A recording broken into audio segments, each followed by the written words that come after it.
got so many informations, but we want just to put everything in the context in order to relate to the biblical text and significance of Paul's letters to the Corinthians. So let's just continue where we stopped before. You remember Timothy and being sent to Thessalonica, okay? It's actually here in Corinth that Timothy returned back from Thessalonica, informed Paul up. Sorry, my ears are blocked. I need to open this.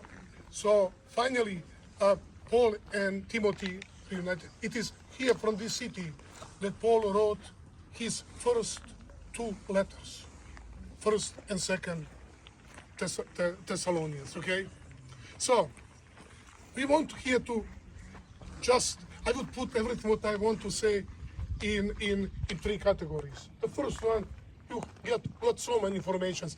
Let me just a little bit synchronize that we see about significance of Corinth from the point of the Bible. Okay, you saw that our first stop was there at the Corinthian Canal.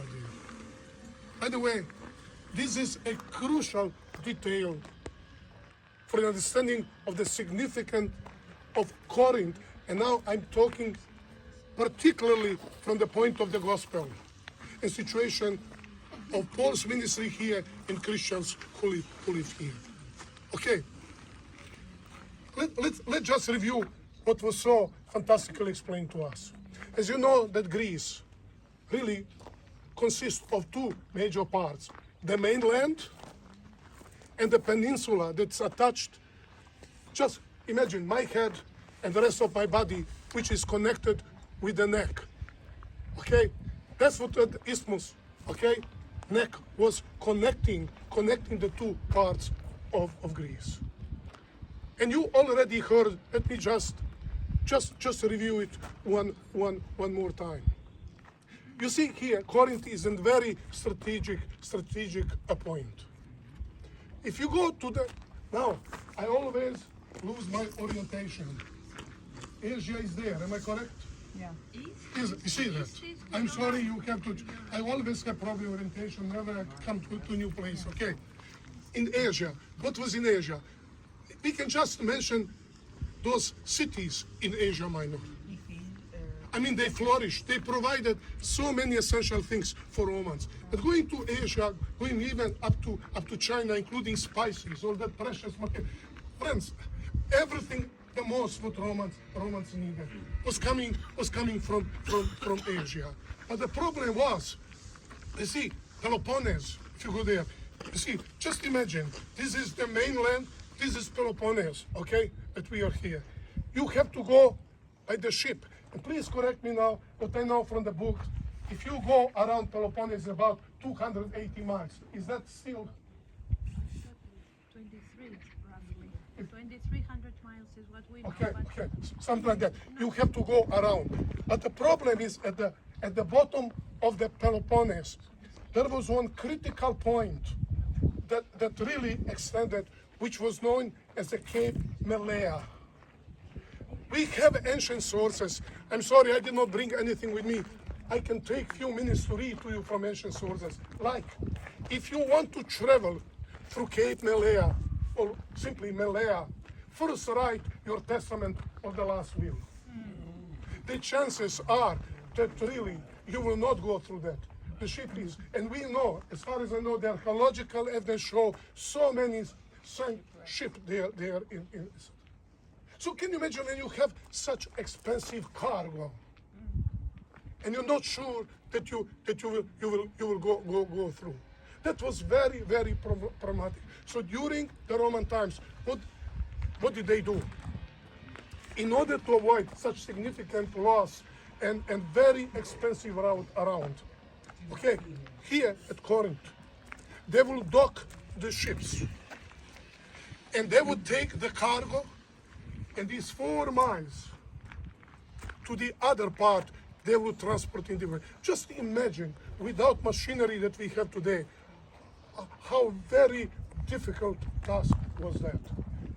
And there is something much more about that we are talking. That's the reason is, this Corinthian Canal was done.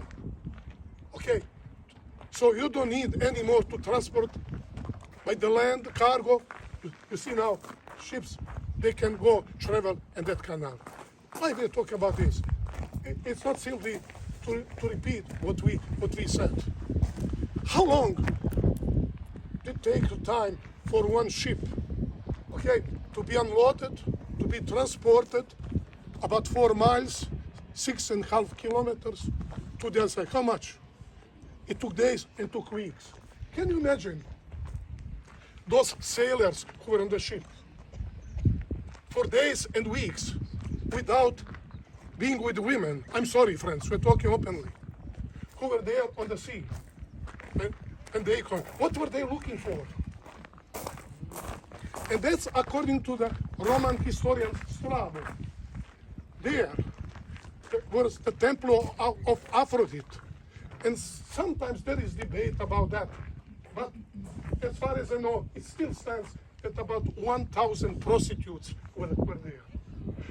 Just imagine in the evening when those prostitutes came down and spread. By the way, I always remind you, this is just 5% of Corinth. It was huge, huge city. I hope one day we will have new Laodicea here when they start, I'm beginning. There is so much. So those sailors, what were they doing? Good food, good drink, entertainment, and women. That's what they do. That's why many scholars today, archaeologists, call Corinth even the Las Vegas of the first century. By the way, we have also significant inscriptions from the first century about Corinth. And probably now you'll be surprised what I will mention. For instance, nobody can afford to go to Corinth and to have entertainment. Telling us it was very expensive. And it was good, when you pay something very much. Okay, so you get it here in Corinth. Oh, there was one detail I forgot to mention. Okay, probably it will come later. So many people will come here. We saw entertainment, also sport. This is something that people enjoy by being here. So you have to understand everything what you wanted to find, everything what you want to enjoy, you could find here in Corinth. Yeah, when you have so many people, when you have so many passengers going through, what else do you have? People coming here to sell the things. That's why we have shops here. There was a huge market here, and I will not repeat the informations actually that were presented to us. But we have from those ancient times. Yeah, one detail I want to mention. Come on, English-speaking people. Sometimes we foreigners should point to some English that we probably never heard. Do you know that in English there is word Corinthian? Yes. It's a standard English word. Take a Webster dictionary, and you will see Corinthian, it means living like a person from Corinth, which really refers to the person who is just looking for entertainment, to enjoy life, looking for sex, and that's all. Does it tell you about something? It's still taken over, with the Anglo-Saxon, pronunciation in the English language. It tells you about something to Corinth. So let's go back here to the text. The book, please, I'm just mentioning here a few details. If you give me, I can really lecture about 3 hours about this. There is so much to be said about Corinth. And I know also they try also to restrain themselves, because here you can spend hours and hours here. It's such a rich history. By the way, for me today was a revelation, which makes the full sense about those parts of the bodies that were explained to that. Yeah. If you live here in Corinth, and you read a letter from Paul, we are all the members of one body. One body cannot exist by itself. If one body suffers, the whole body suffers. And look there. they would really make strong connection. Now you enrich my preaching when I teaching in the classroom. As you can see how much we can experience here. So let's just go briefly. There will be some kind of repetition because I'm following the biblical text. Paul came here to Corinth. It's chapter 18 of the book of Acts. When he came here, he immediately found a couple. It says a Jew named Aquila, native of Pontus, with his wife Priscilla, because Claudius had ordered all Jews to leave Rome, and Paul went to see them. This is one of the two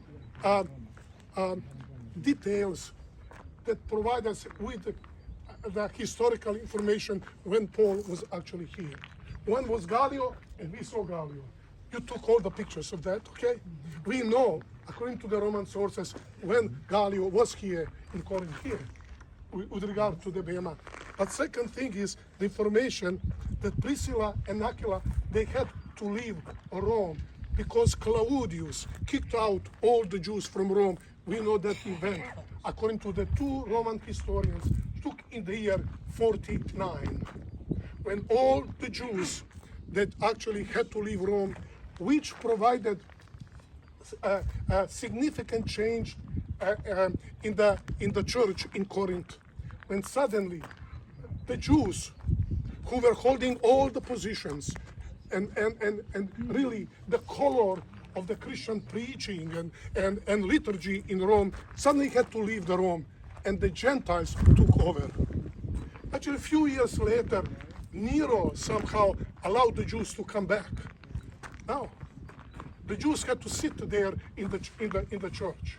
They are not anymore elders. They did not have the prominent place anymore.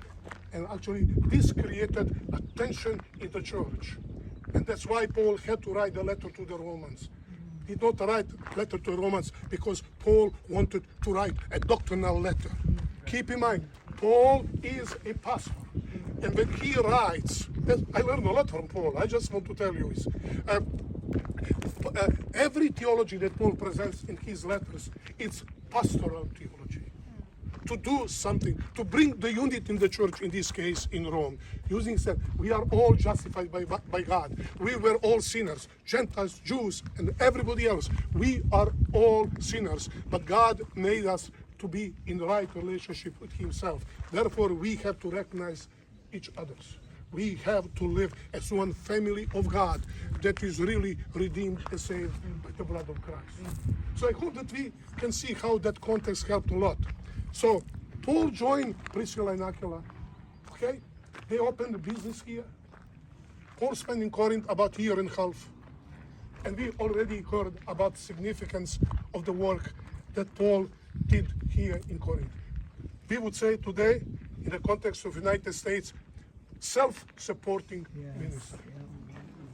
And Paul told Corinthians so much how he had to work. He had full right to ask for the newly established church for money, but he did not want. He did not want that the money becomes issue. He wanted, by his own example, to tell them, when the person wants to preach the gospel, there are no obstacles. No. Okay? So this one information that we have. In verse 5, tell us, when Silas and Timothy came from Macedonia, in addition to his work, Paul started the preaching the gospel. I will not mention all details, but very soon the opposition started to Paul. Verse 7, when Paul left the synagogue and went next door to the house of Titius Justus, worshipper of God. So Paul started with synagogue, and we saw the evidence for the synagogue. You remember, okay? The evidence about synagogue, okay? But now, since there was opposition in the synagogue, Paul now turned toward Gentiles. No more in the synagogue. Probably marketplace, wherever Paul could preach the gospel, says the worshippers of God. When you have that expression in the New Testament, that Gentiles who were sympathizers of Jewish renown. Okay, they were not Jews, but they were very, very much, okay, the followers of the Jewish believing in the same God, etc. They were really always Paul's target when he preached the gospel. Okay, and now it says in verse 8, Paul provided the encouragement to Paul, telling him, Paul, there is a strong opposition here in this city. Do not be afraid. Keep on speaking. Don't be silent, for I am with you. And now we read in verse 11, very important information. So Paul stayed in Corinth for a year and a half, teaching them the word of God. I'm sorry, as a biblical scholar making exegesis, I read here something between lines. Probably Paul became afraid so much that same that happened to him in Philippi, that happened in Berea, you remember that? What happened in Thessalonica, sorry, I'm not going to chronological order. Okay, it can happen. He was ready to leave Corinth, but God prevented him doing that.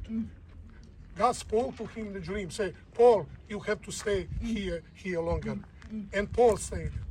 But finally, at the end of the year and a half, something happens. And please, this is what we now want to understand in the context what is taking place here. It says in verse 12, while Gallio was proconsul of Achaia, the Jews of Corinth made united attack on Paul and really brought him, in my NIV translation, to the place of judgment. In Greek, it's in Koine Greek, it's a bema. In modern pronunciation, it's bema. This is what took place here. Yeah, similar places. This is probably the place for political offenders. And why nothing happened to Paul? Gallio was a smart person. He realized that was really a religious matter that was taking place. Paul was a Roman citizen. Paul did not mess with the Roman political system. So nothing happened. But this is the place where they will drag the person here. The judge was sitting there on that judgment seat there. In this case, Gallio.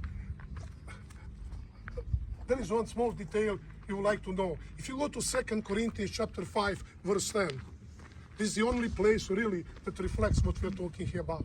Paul said, for we all have to appear before the bema of Christ. Now understand it. How God is using the language that people can understand.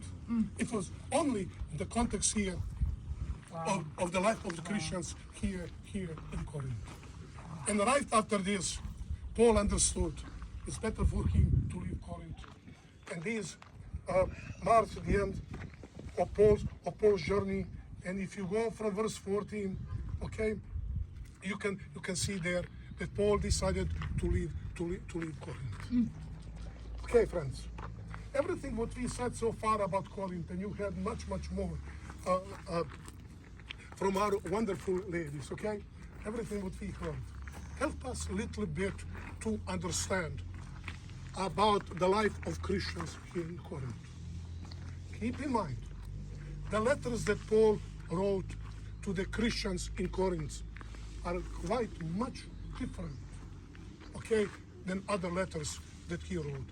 How many letters did Paul write to the Christians in Corinth? At least 3. I'm saying at least 3. There's possibility more. But scholars are really those conclusions basing on many speculations. If you go to 1 Corinthians chapter 5, verse 9, where? 1 Corinthians. What does it mean, 1 Corinthians? Second letter. First letter. And you say 1 Corinthians is not second letter. No, but you had said that. Yeah, that's what I'm trying to say. Listen. But the point is, Yes. 1 Corinthians, what is in canon of our Bible. But Paul said in chapter 5, verse 9, do you remember what I wrote to you in the previous letter? He's telling us what you are just saying, thank you so much, that 1 Corinthians is not actually the first, it's the second letter that Paul wrote to the church in Corinth. We don't know what was the content of the first letters. I'm sorry, friends, my colleagues, scholars, they're speculating a lot. And I have a problem with that. It's very hard, so many times, including us pastors, to say we don't know. But in this case, we don't know we know what the main point is. Paul said, do you remember I wrote in the first letter not to associate yourself with those, who are involved in unlawful sex. Okay? That's the best expression. Now you know why. Corinth was full of that. Okay? So, Paul wrote 1 Corinthians. I hope you are very much familiar with that. You preach about that. Every chapter, one serious problem in the church. But probably, that's what scholars agree unanimously, okay? That the key text, if you really want to understand the letter 1 Corinthians and the situation in the church, probably the key letter is 1 Corinthians chapter 6. Can you join me there in this text, if you want, really? I hope now everything what we said actually will.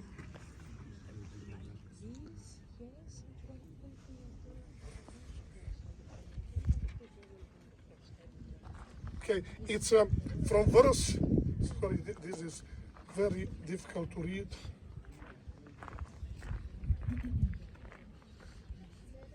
Okay, it's from verse,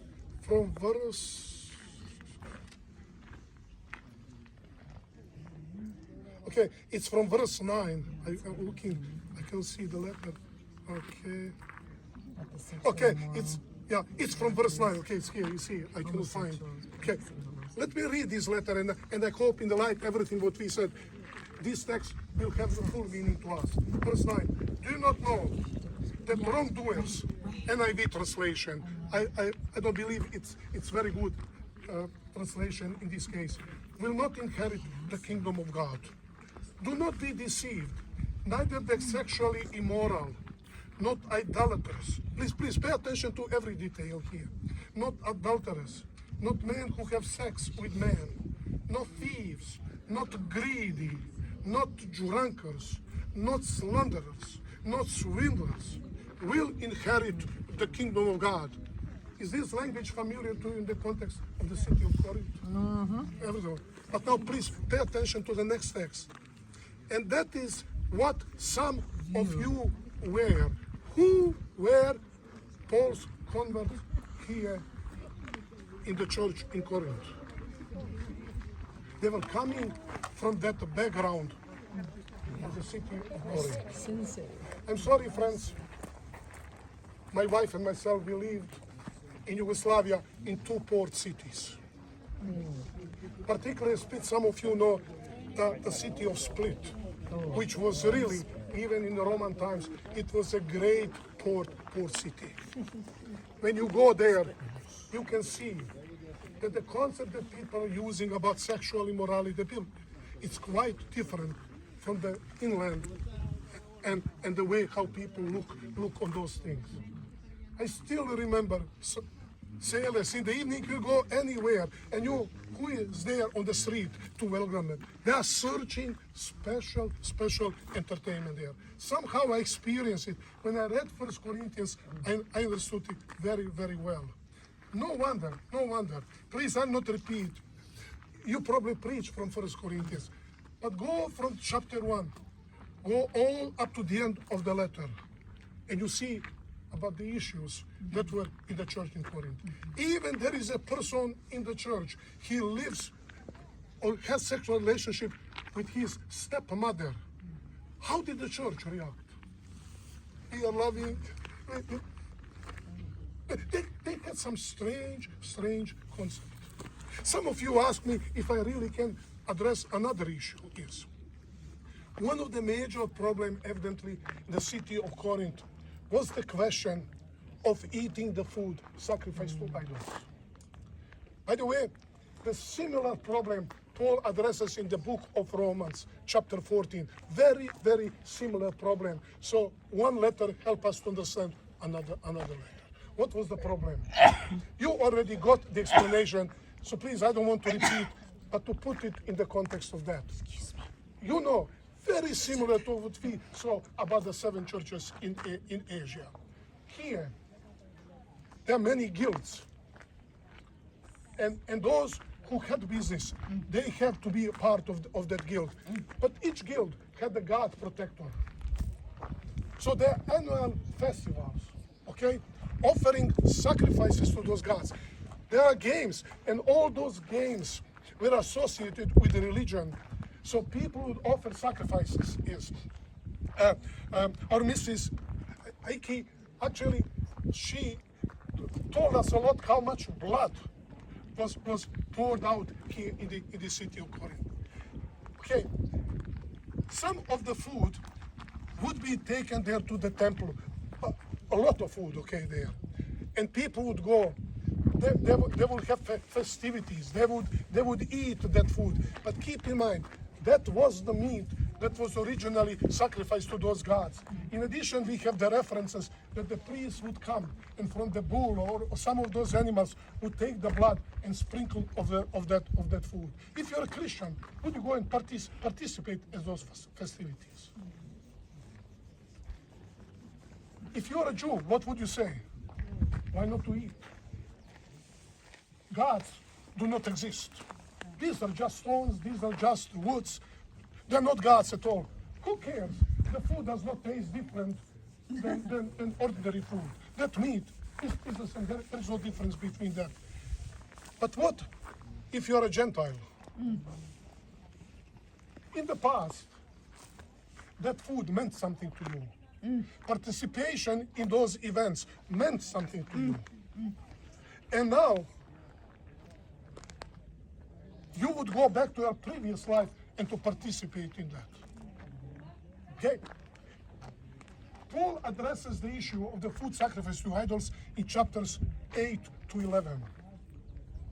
So in chapter 8, Paul talks about that food that was sacrificed there in the temple.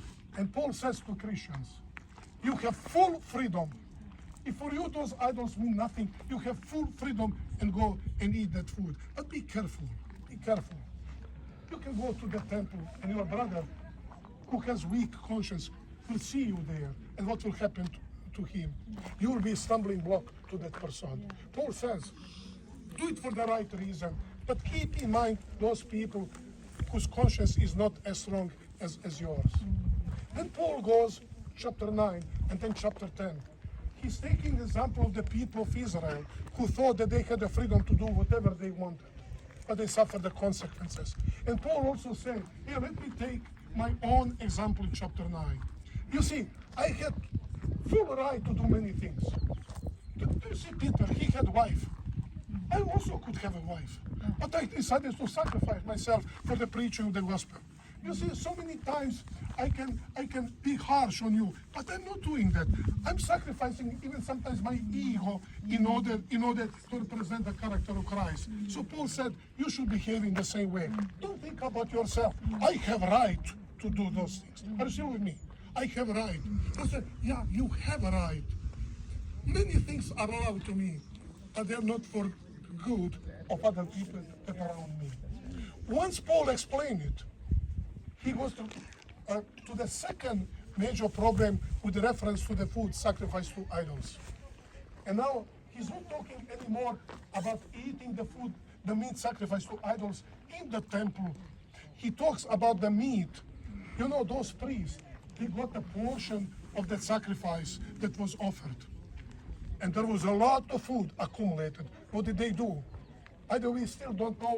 We see that the problematic is 40 years ago when I came, people so much dogmatic about certain areas. But now we see that archaeology is challenging. They find better solution to that. They had meat shops, butcher shops there, where the priests were selling that meat. So can you imagine? You want to have a good lunch, and you have to want gyros. Sorry, just joking. You go there and you say, I want to have 2 pounds of meat. You don't know that there is a person standing beside you. I'm copying the language that Paul is using there. And that person who had weak conscience comes to you. You're buying that meat. You know that was the meat that was originally sacrificed to idols. So you see, 2 different issues. Participating in the temple in honor of those gods, or the meat that was offered, okay, on the marketplace in those shops. And everything what Paul said, idols do not exist. That meat is like any other meat. You have a full freedom, but don't use that freedom for your own benefit. And to be stumbling block to others in the church. By the way, I don't want to mention other things that will be good study of First Corinthians. Paul talked about many Christians that would come before the judgment seat there, trying to deal about the problems they had among themselves. And you have to understand, this is the public place. This is the place where people are. Can you imagine two Christians coming from the church, coming here? What are they doing? Come on, friends. Whenever you come to the court, two parties are trying to lie as much as they can against each other. You understand? Putting blame on the other side. And Paul said, you are coming there before those earthly judges. How can you go tomorrow to those people, preach about the power of gospel, and you are not even able to deal with your tiny things there in the church? That's a good point. We can now go on, please. Yes. It's not my purpose to provide exegetical analysis, 1 Corinthians, unless you promise that we can stay here for next 2 months. So that we won't go outside. Fantastic coverage of this, but we simply wanted to put it in the context of the gospel and what Paul was doing here. By the way, the church in Corinth lived in a very strange environment here. If you can go to Google, you can read a lot from ancient sources about the city of Corinth. But the good news is that God has His people here in this city. Did you notice what we just said? Some of you were like that, but you were what? You were washed, you were justified, and you were sanctified. Yes, that's what the gospel can do for human beings. Yes. Yes, God can have His people even in Corinth. In Vegas. Those, just enough. I'm tempted to preach. That's all right. Church That's in all Corinth right. had so many problems like no other churches. That even made Paul angry as he was writing. That's the reason is he had to write 2 Corinthians to apologize for the strong language using in 1 Corinthians. It was nothing unusual for Paul to do it. Okay, but what Paul is doing is telling that the power of the gospel is stronger. Yeah. And please. I know that you are already building your picture of the Christians in Corinth. Go chapter 1, from verse 1, where we have the introduction to the letter. What does Paul say? Paul the apostle to the Christians in Corinth, saints in calling. Who are they? Saints. Who is a saint? Anyone who accepts the blood of Jesus Christ. Saint is not a person who cannot make mistake. To go through the time of trouble of Jacob has to become sinless. You know what I'm talking about? Is the person who can have a problem in life. I'm sorry, I'm reminded of the book, Steps to Christ. Are you familiar with that book? She said, we will often have to fall before the feet of Jesus in light of our shortcomings and the mistakes that we are making. But we should not be discouraged, because it is Jesus Christ who is here. I'm paraphrasing. Jesus Christ who is interceding on behalf of us, and He's always ready to help us. Yes, even in the city of Corinth. Maybe you can say Las Vegas. You can say Sacramento. You can say whatever you want. Yes, God has His own people who witness of the power of the gospel message. They had mistakes. Sometimes there are problems in the churches. There was a problem among them, as 1 Corinthians chapter 1 points. That these are people that God loved. Paul loved them. And this, in the midst of this city, we got the first Christian center. By the way, in the province of Achaia. This is where we are now. Sorry, much more can be said, but I know that we have plans also to go. But I hope that you could get, in light everything what was said today, that you could understand the situations of the Christians in this beautiful and large city, we even don't know how huge this city is. You heard it. It's only 5% what is visible to us. Wow. Okay, that's all. 5%. Thank you. This is probably our last gathering where we're all going to be together, because once we get on the buses, it's going to be back, and maybe some dropped off at the Praca to shop, others going to go other places, and so this is probably our last moment where we're all together. So I want to say a special thank you to several people. First of all, I don't know how many of you know this, but Ronco is a teacher. Yes. Spring break is starting what, now? Or this last week? This week. Yeah, this week. So guess what?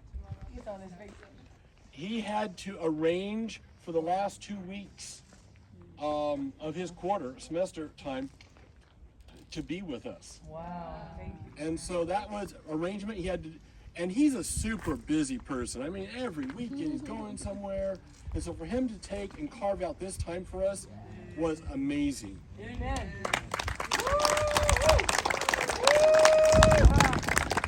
And I think that I speak for all of you when I say he was half the trip, right? Yeah. And so we are super, super appreciative of him and Estera for coming and joining us, and just coming and being a part of us, hanging with us, eating with us, laughing with us, just having a good time fitting. And so you're an honorary part of our conference. Yes. So.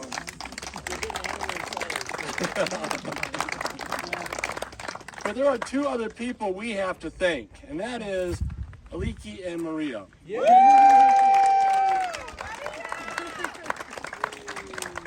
These two women have been fantastic to work with.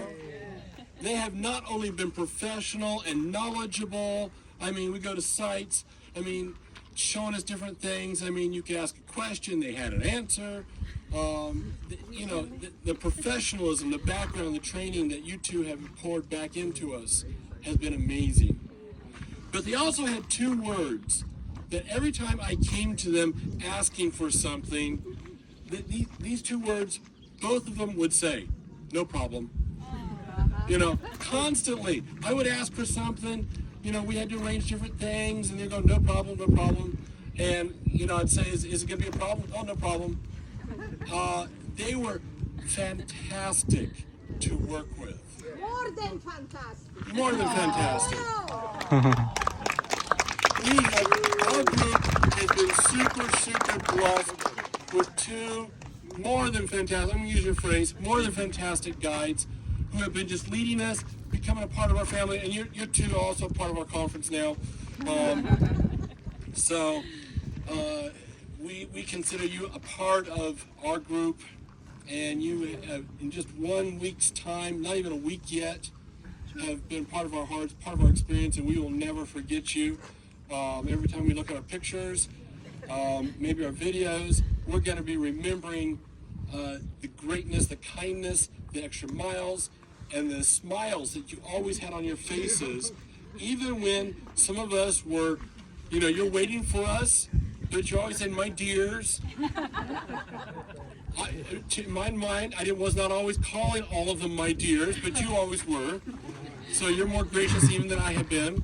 But you two have been extremely gracious and have made Greece come alive to us. It's been very, very special, and Greece has a very special place in our hearts now, and largely in part to you two. So thank you so much. This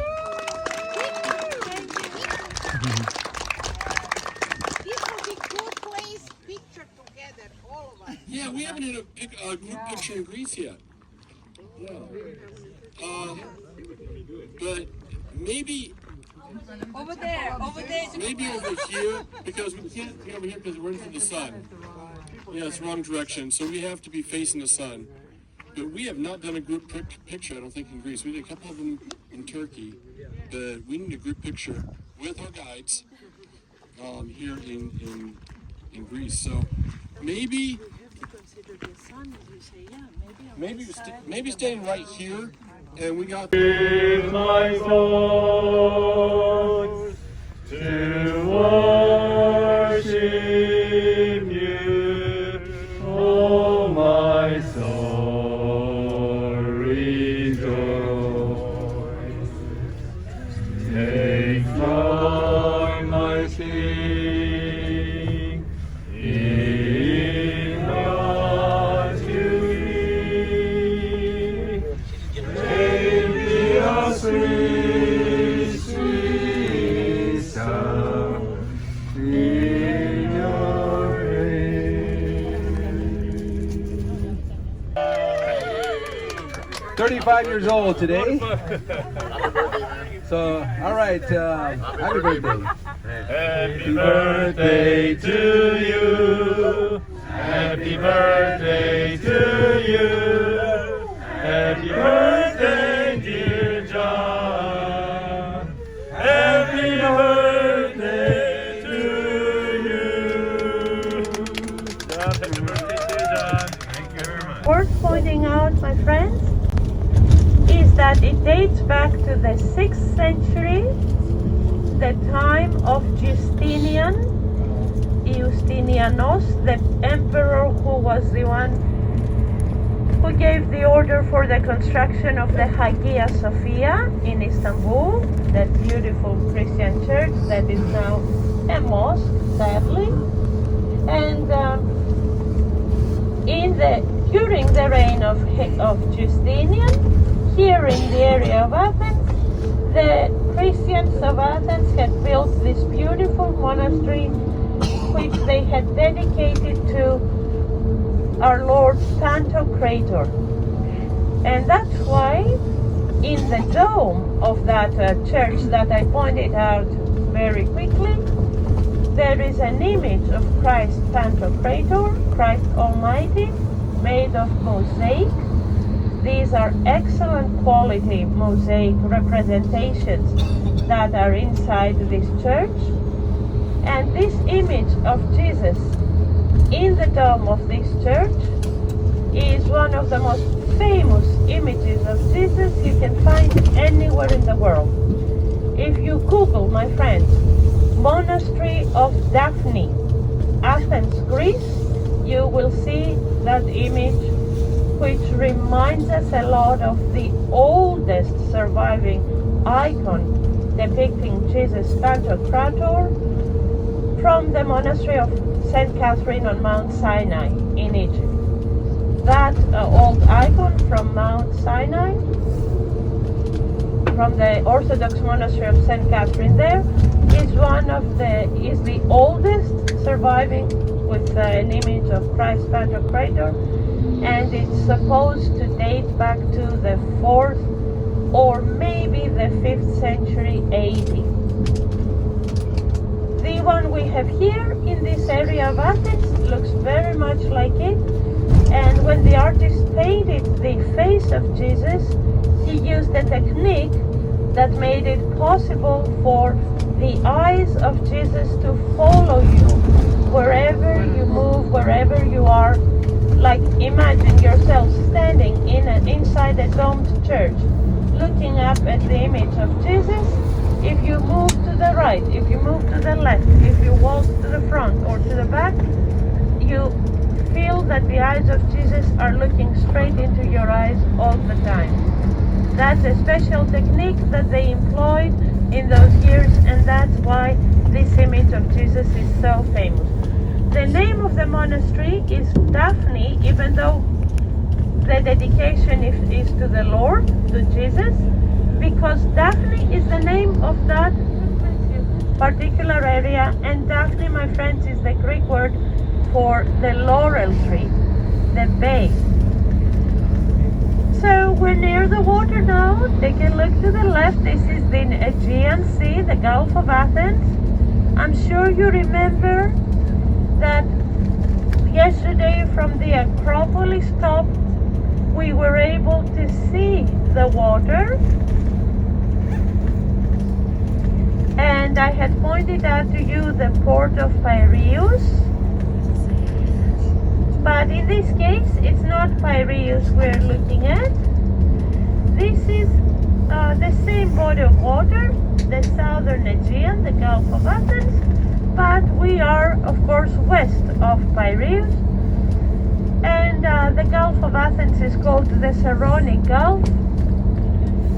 And I will very, very soon be able to show you also very well the island of Salamis.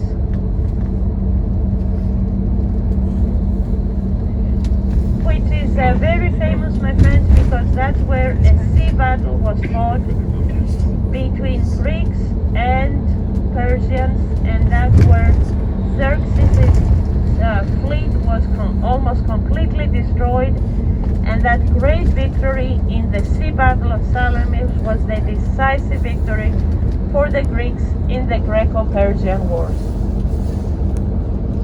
This is now an industrial area here.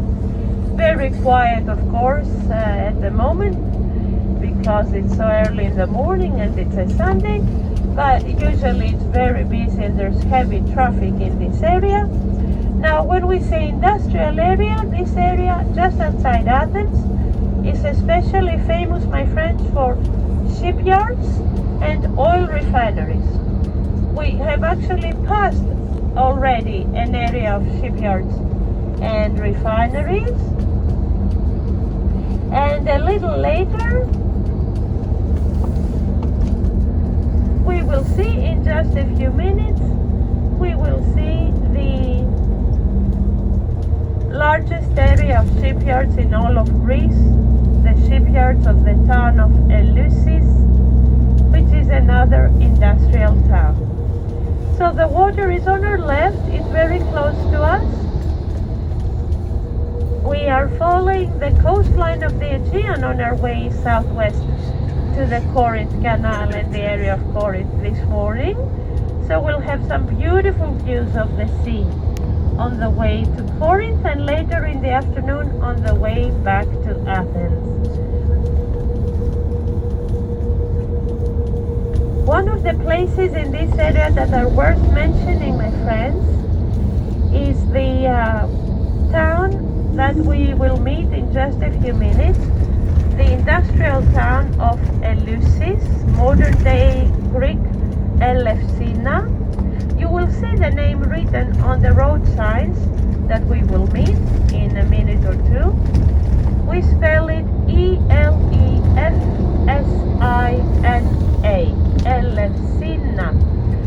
Ancient Eleusis, Eleusis. Elefsis, we say in Greek.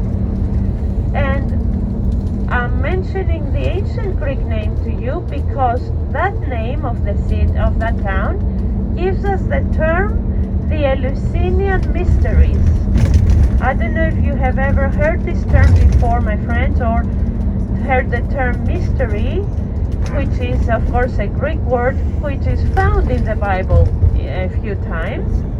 It was first used by Jesus, and in this case, what we call Eleusinian Mysteries was a mystic, secret religion that was practiced especially here in this area, but later on spread around the Mediterranean world and became extremely popular. And the term mystery was was used in ancient times in order to describe secret mystic religions where the people who participated and were called the initiates were sworn to secrecy, and often the penalty was death. So these people shared secrets, at least that's what they believed, which no one else was aware of. And centuries later, when we study the ancient texts referring to these mystic religions, we understand that the main promise that was made to them by the priests of the gods was the promise of a better life in the underworld. The reason why I'm sharing these ancient beliefs of these people with you is that these ancient cults, these ancient religions that were called the mystic religions, like the Eleusinian mysteries that were practiced in this area, had in a way acquainted the initiates, many of the ancient Greeks, with the idea of resurrection. And that's important to consider, since yesterday, you remember what we mentioned and what Dr. Ranko talked about was that the ancient Greeks, which is of course 100% true, from the philosophical point of view, rejected the idea of resurrection. Both the Stoic and the Epicurean schools of philosophy, who were the main schools of philosophy in the first century, in Paul's time, rejected the idea of resurrection. But what I'm telling you now, my dears, is that at the same time, they were not unfamiliar with that idea. The ancient Greeks, because of stories and myths like the story of Persephone, who was the daughter of Demeter, the goddess of agriculture, who died every year and was brought back from Hades and resurrected every year to bring fertility to the earth. Stories like that had acquainted the ancient Greeks with the idea of a return from death, which is of course what resurrection is described as. So they were aware of it, that thing happened among the gods, but of course from a philosophical point of view, they rejected it. Many Bible scholars have supported that because of the Eleusinian mysteries and other similar mystic religions, like the mysteries on the island of Samothrace, which was a place that the Apostle Paul visited, as you remember, when he was sailing from Troas to Neapolis in Macedonia. So many Bible scholars have supported the view that these ancient mystic cults were the reason why it was not difficult for the ancient Greeks to embrace Christianity and believe in Jesus and the resurrection, because they had myths of their own that mentioned gods who had been resurrected. Like, as I said, Persephone, the daughter of Ceres or Demeter, the goddess of agriculture. From, of course, the Latin name of this ancient goddess of agriculture and fertility, you have the word cereals in English that you have for breakfast every morning. And right after the toll station, which is approaching, you will see on your left-hand side, my friends, a very large area of shipyards. And these are the largest shipyards in all of Greece. They are open 24/7, and they manufacture or repair here hundreds of ships every year. The shipyards of Elefsina, we call them.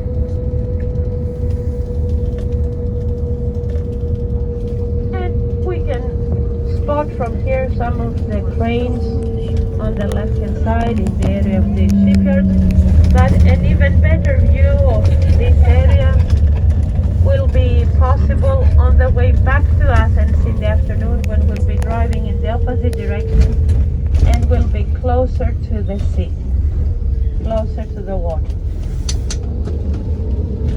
Talking about the shipping industry, my friends, let's say something about modern Greece, because often people ask, what is the economy of Greece? What is it based on?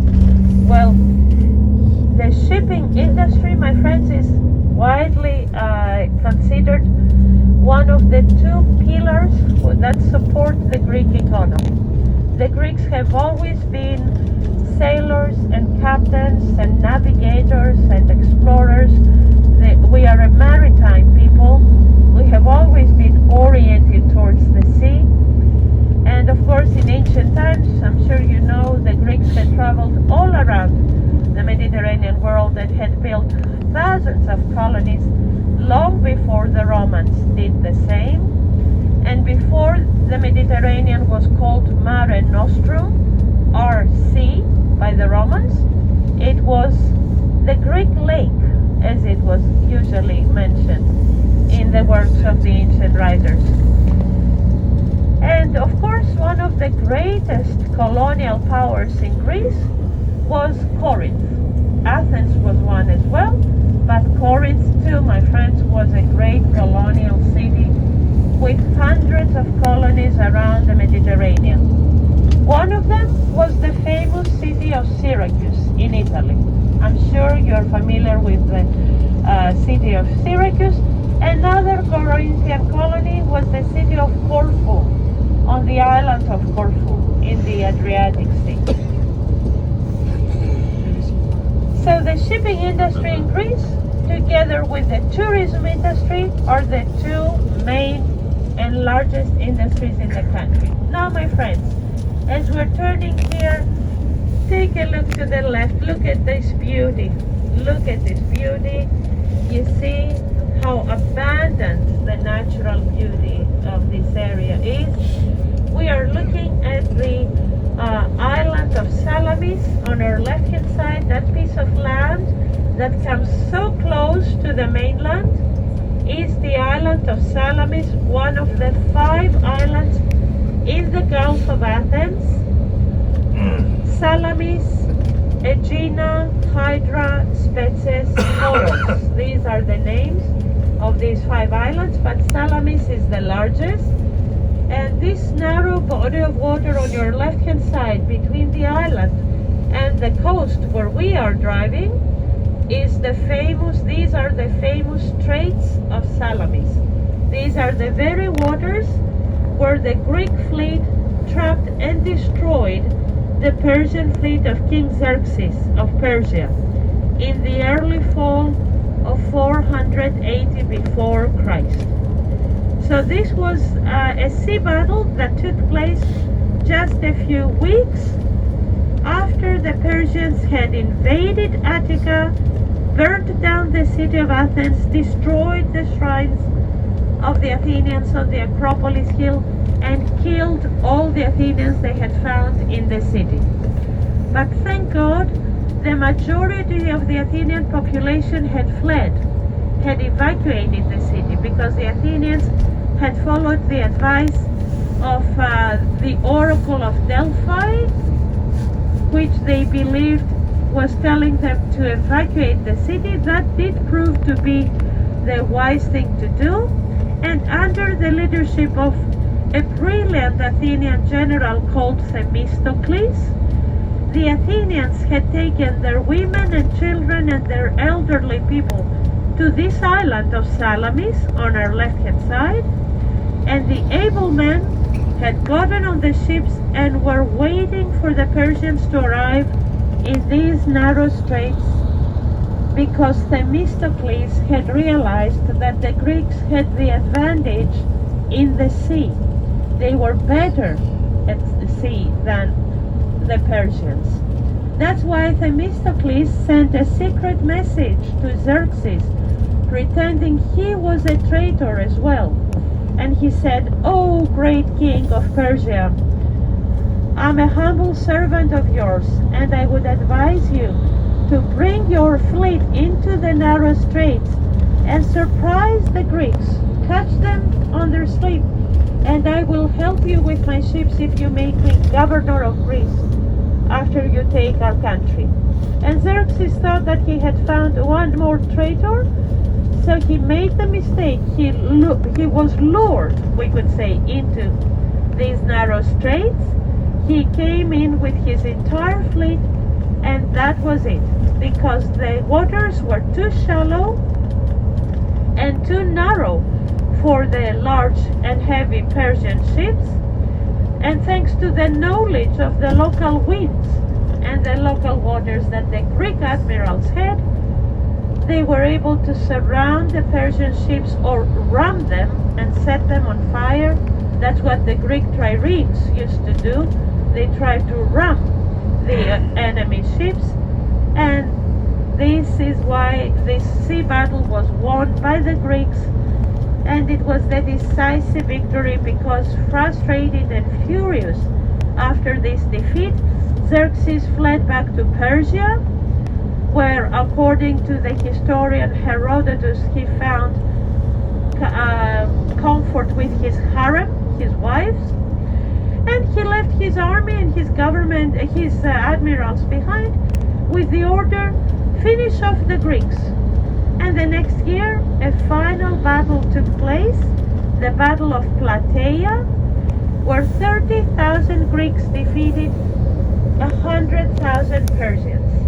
And that was the last battle, another great victory, and that's how the Greco-Persian Wars came to an end, with the victory of the ancient Greeks, my friends, which is very important because the Greeks did not only save their own country, they saved all of Europe when they defeated Persia in the early 5th century before Christ.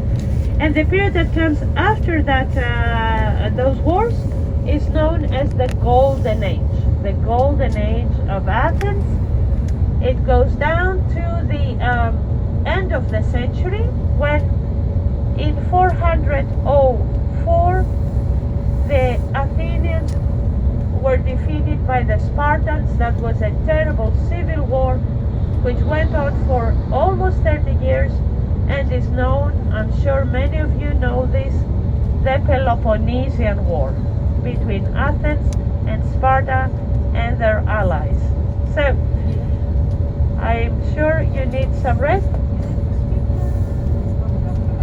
See, when we were in Delphi a couple of days ago, from Delphi we had a chance to see the Ionian or Adriatic. Here we have the Aegean on our left, but the Corinth Canal is where these two seas come together and meet. And before I tell you more about the canal, we can already see from a distance, because the atmosphere is very clear today, straight ahead of us at 12 o'clock you see a rounded rocky hill far away from us at the moment, at the top of which we can discern a whitish line of walls, fortification walls. That hill is now at 11 o'clock, and of course at 12 o'clock you see that impressive mountain range with the snow. But at 11 o'clock you see the rounded rocky hill. That's the Acropolis of ancient Corinth, my friends. That's on the other side of the Corinth Canal. But I don't want you to get scared. We're not climbing this Acropolis this morning.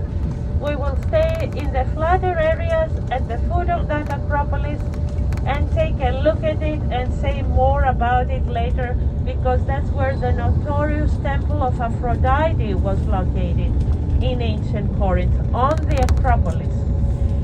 So going back to the geography of this area, my friends, until the end of the 19th century, in the place of the modern-day Canal of Corinth, there was a narrow strip of land which connected the Peloponnese region to the rest of Greece and Europe, and was called the Isthmus of Corinth. That's a difficult word to say, I-S-T-H-M-U-S,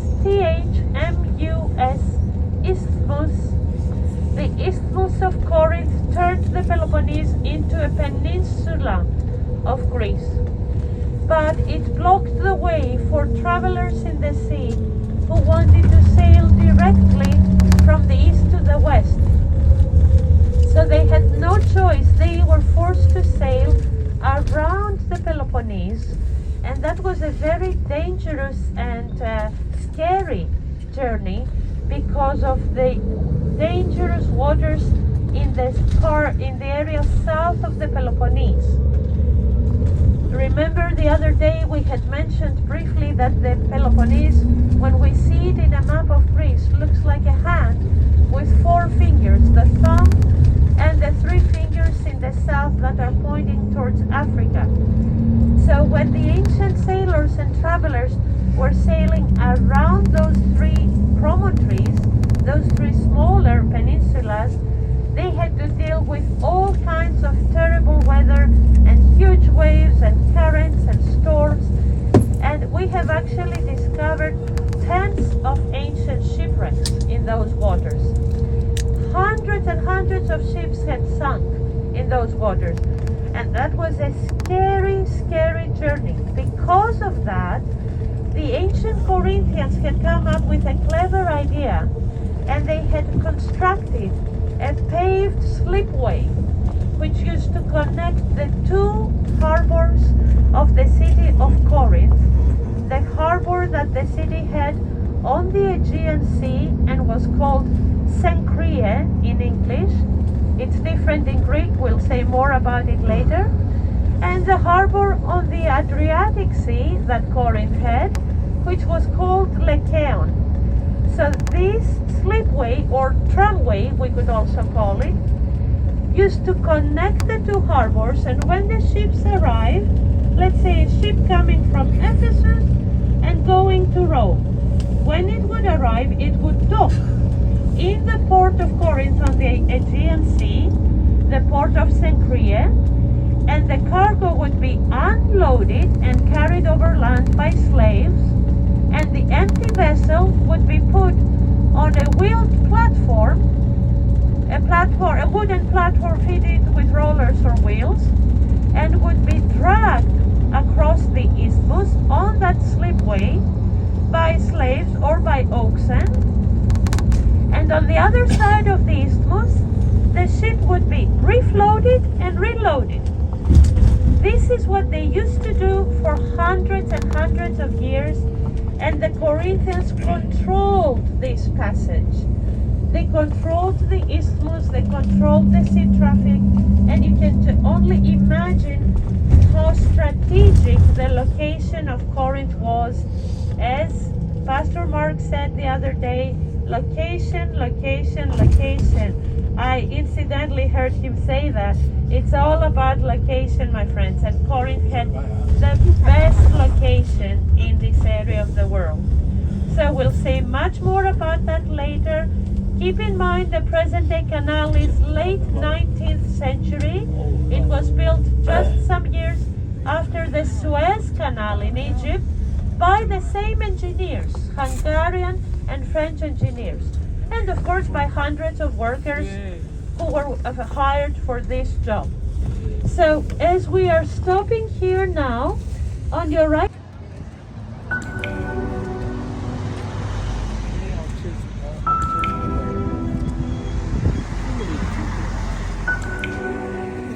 Good night. Don't drop your iPhone.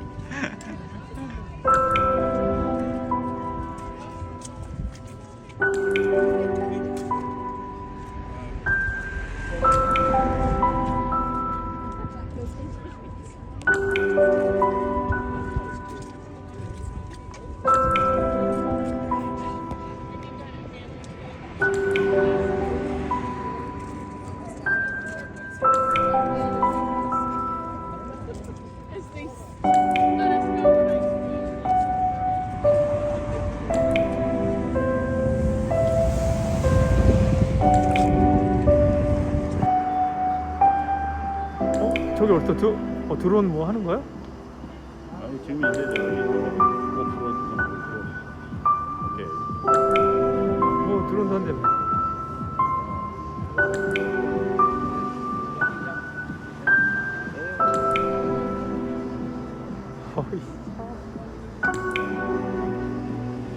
Okay, great, man.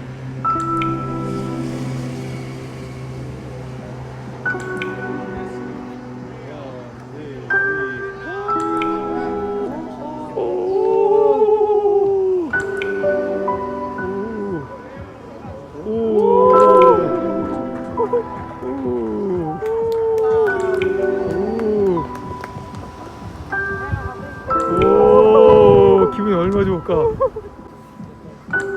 저거구나. 저 타고, 어우, 저것도 좋겠다. 야.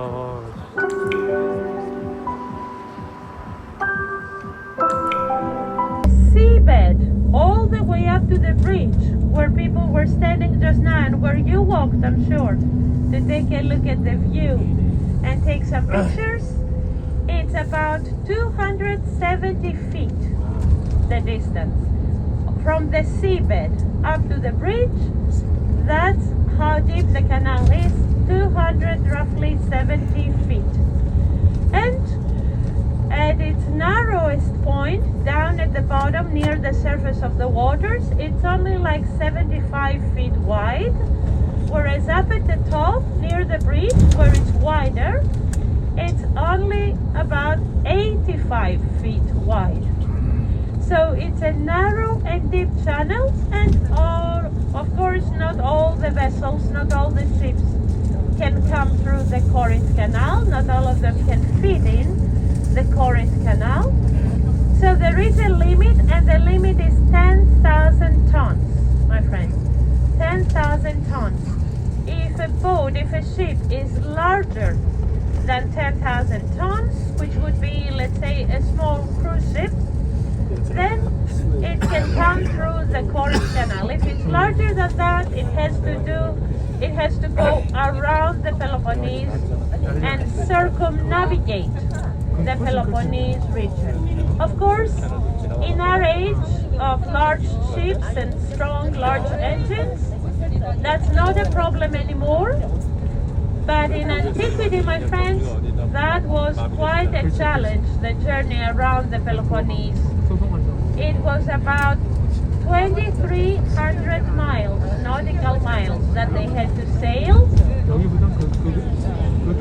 when they sailed around the Peloponnese. But the main thing was that it was a very dangerous and challenging journey. And of course, it wasn't only the natural dangers. We must not forget that ancient people were very superstitious, and they had all kinds of stories about sea monsters that were waiting for them and lurking in the waters south of the Peloponnese. Among these strange beasts were the famous sirens that had the faces of beautiful women and the bodies of vultures. And they had the most angelic and beautiful voices, and they sang divine melodies to lure the passing sailors to the reefs around their island. There was a little island south of the Peloponnese, which they believed was where the sirens lived. And when the sailors' ships crashed on the reefs around the island, and the sailors dived in the water to fight with the waves for their life, the sirens would take off and attack and devour the drowning sailors. This fear in the minds of the ancient travelers was as real as the fear of the storms and the waves, my friends. So because of that, they were always trying to avoid the dangerous journey around the Peloponnese. Now, let me open a small parenthesis here to show you the town on our right-hand side. This crowded, compact town is modern Corinth, my friends. This is Corinthos, as we call it. We spell it with a K, and we say Corinthos, Korinthos. That's the original form of this name, Greek, Corinthos. And it's a modern port town with a pretty important harbor, especially important to the local producers and farmers who export their olive oil and olives and their citrus fruits, which you will see are everywhere in this area. You will see that a lot in this distance now that we will cover between here and ancient Corinth. A lot of, here they are also on our left, orange trees, lemon trees, tangerines, grapefruits, limes. This is an area where the climate is perfect for citrus. So all of you who are from California, I'm sure you'll feel very much at home in this area. And olive trees everywhere as well. And we also grow the vine in this area. And why is that important? Because especially in Corinth, the grapes are dried in the sun and turned into currants, into raisins, which are, you know, very good for us, of course. And the Corinthian currants, like the little black ones that you could find at the small gift shop we just came from, the small coffee shop, were extremely famous and exported around the world in antiquity, and they're still very famous and exported everywhere in the world. So if you missed these raisins, these currants, during our first stop at that place, you may be happy to know, my friends, that we'll be returning to that coffee shop later for our grab and go, let's say, kind of lunch, light lunch today. And they will be waiting for us with all kinds of pies and sandwiches that will be okay for you to have without anything like pork or ham, etc. So you'll have a chance, if you want to get some of the local products there, like the famous Corinthian currants, which are the little black ones. In fact, my dears, the experts on languages tell us that the word currant is a medieval corruption of the name Corinth. The word currant comes from Corinth. So this tells you that the currants were a famous product of this area hundreds and hundreds and hundreds of years ago. So, closing the parenthesis here, you see the Acropolis of Corinth is showing at 10 o'clock. On our left-hand side, we see the top of it. A little later, we'll be able to see the whole rocky hill. That rock is 1,800 feet tall, and at its top, we can discern the fortification walls, which date back to the 17th and 18th century, but covered up the earlier walls. That Acropolis was a mighty castle, had a mighty castle on top of it in the time of the Apostle Paul, and of course even earlier, actually since the 6th century before Christ. There was a fort up there on top of that rock. And this is one of the most impressive acropolises in the world. So going back to the Corinth Canal, my friends, and the Corinthian Isthmus, I was telling you before that the ancient travelers were so terrified of the journey around the Peloponnese that they all preferred to have their ships pulled across the isthmus on the paved slipway that the ancient Corinthians had constructed. And the first record of this slipway, this tramway, which was built by the Corinthians, comes from the 6th century before Christ. And we have documents from as late as the 1100s after Christ that mention that slipway and ships that were hauled across the isthmus. So that means that this paved slipway, look at the ship here on the right, small taste, oh, and some ghosts, small taste of Corinthian country life. So we understand that they used to haul ships, drag ships across the isthmus for more than 1,600 years, my friends. And sometimes people ask, is that paved slipway still preserved? The answer is yes. In some areas, my friends, we can still see pieces of the pavement of that ancient road where they used to drag the ships like an elevator working not in an up and down way, but in a right to left, left to right way. They would transport ships on that wooden platform with wheels, and because of that, that slipway was called the Dion Hall, which means the hauler of ships. This, of course, as we were saying before our stop at the Corinth Canal, made the city of Corinth a city of extreme importance, because the Corinthians had the two harbors on the two bodies of water. They controlled the sea traffic in both bodies of water, the Aegean and the Adriatic, and they controlled the isthmus. So they also had the land traffic under control. All the ancient roads that were bringing people from the Peloponnese to Athens and the rest of Greece were passing through the isthmus area, so that was in the hands of the Corinthians, so they had a lot of power. They controlled everything in this area. They had the protection of a mighty Acropolis behind, let's say, guarding their back, their rear. They had a strong wall surrounding their city and making it safe.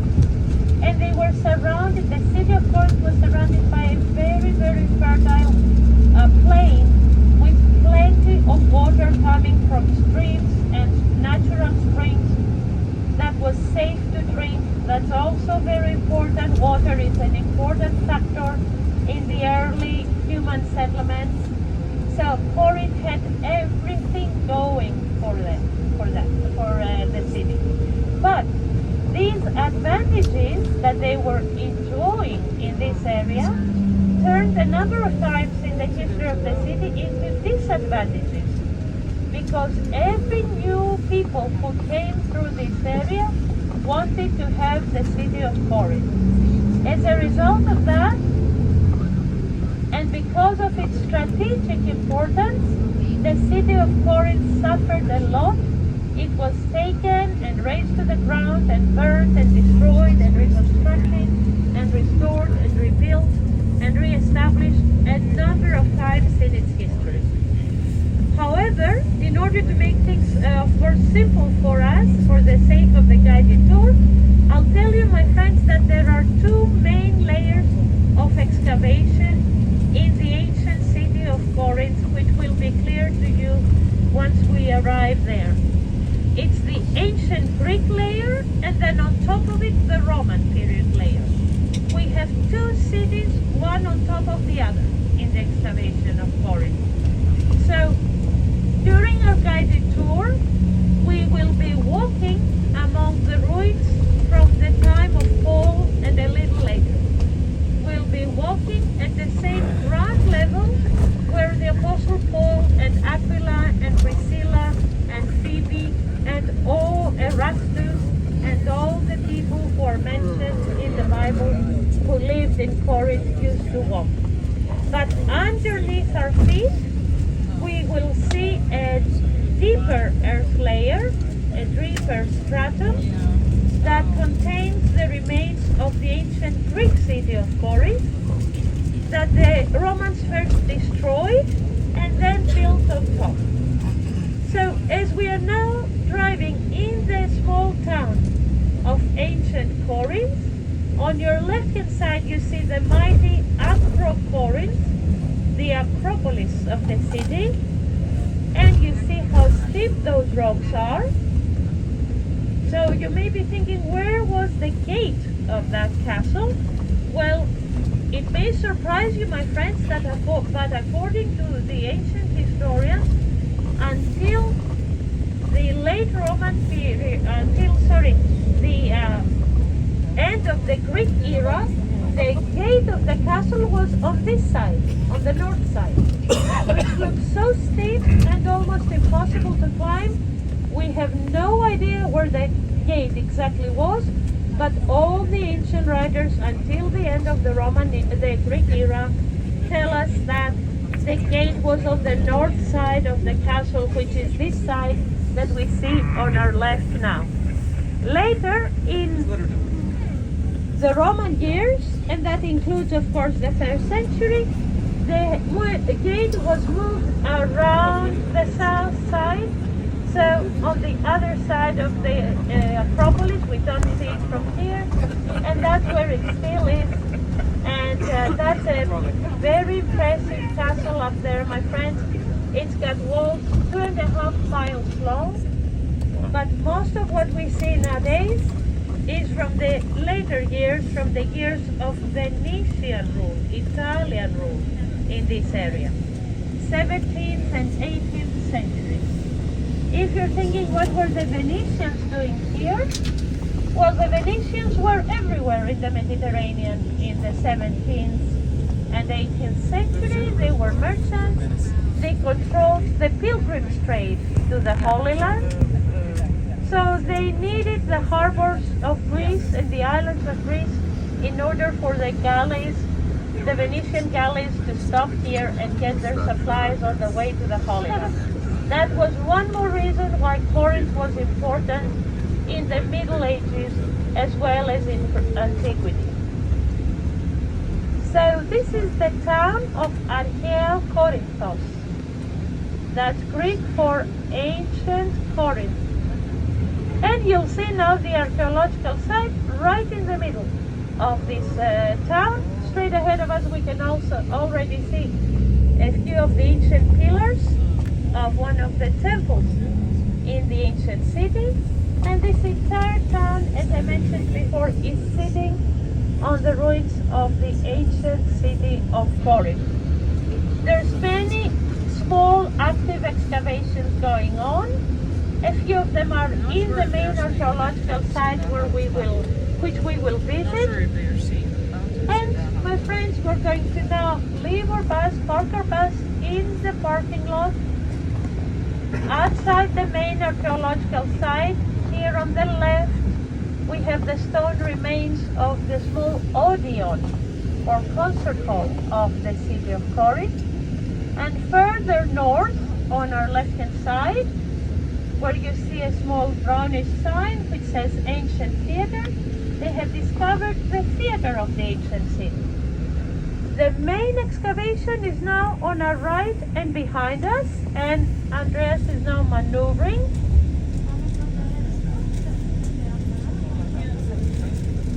So we are actually going to start our walking tour here, my friends, in ancient Corinth, not at the main archaeological site, but at the area, a slab of marble, where you will be able to read yourselves the name of Erastus, the city's treasurer, who was a servant of Paul, as Paul tells us himself. So this is something worth seeing. People come just for this inscription to Corinth, and then we'll come here.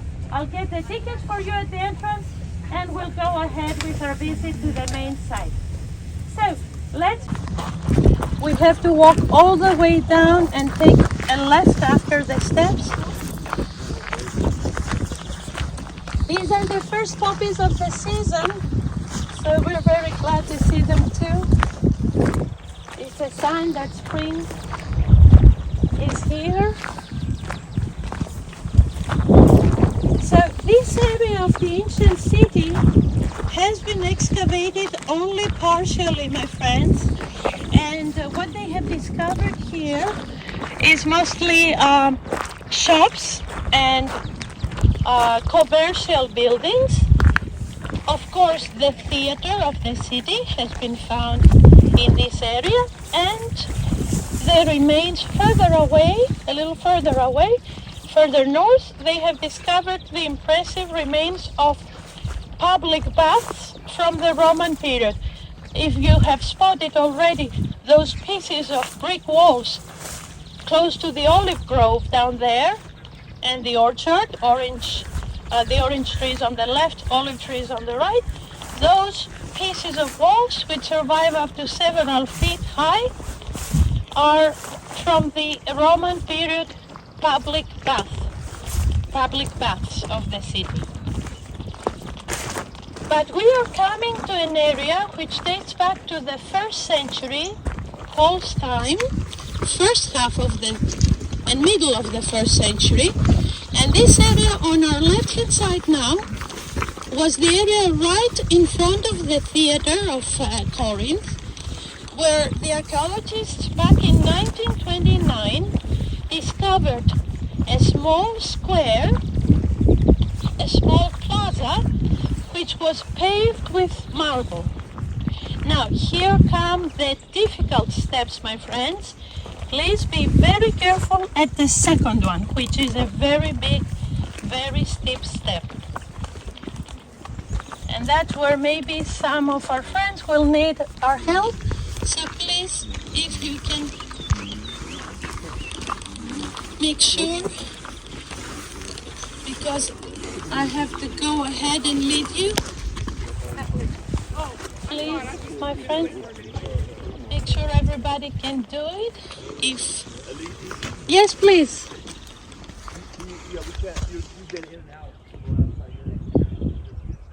I will repeat everything if you'd like, of course. Of course. Maybe it's because I was facing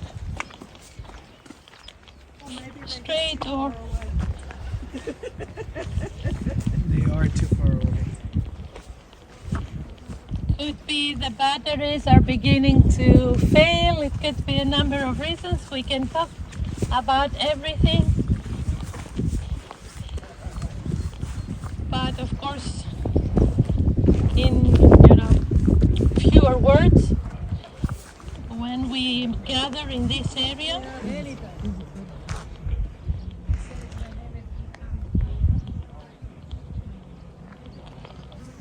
Yes.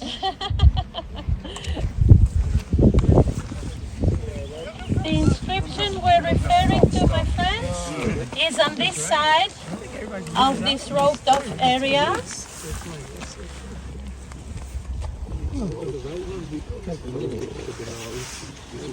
I think you'll have to take turns.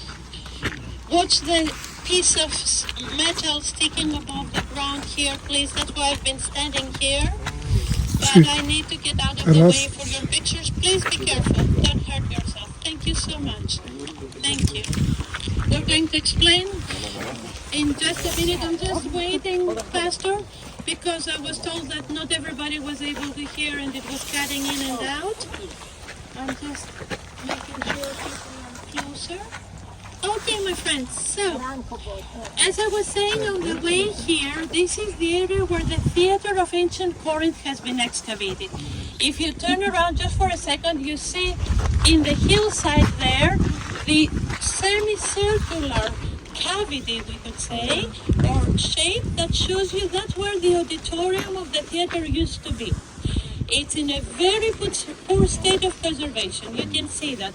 Only a few stone blocks, which were the seats, are here and there.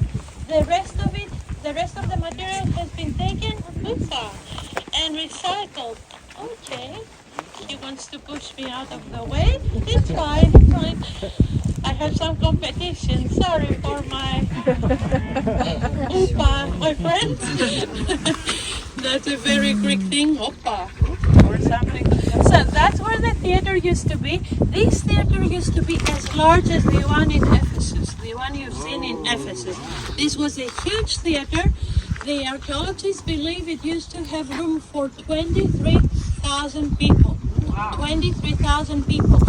Keep in mind, in Paul's time, this was one of the 5 top cities in the Roman Empire, with a population between 4 and 600,000 people. We can't be more precise on that, but they think this was the population of Corinth. And these piles of stones and blocks of limestone on your left are all that's left of the stage building of this theater that was facing that way, facing the Acropolis and the spectators. And one of the characteristics of this theater, which was first built in the 6th century before Christ, which was a period of glory and prosperity for Corinth, is that they could change and arrange the stage and the orchestra so that they could hold mock sea battles in this area. They could fill it with water and have sea battles in this theater. That's something that all the ancient writers are saying, so we have no reason to say otherwise.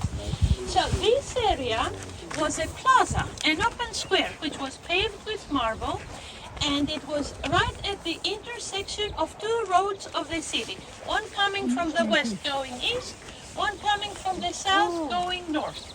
And right here we found this slab of marble.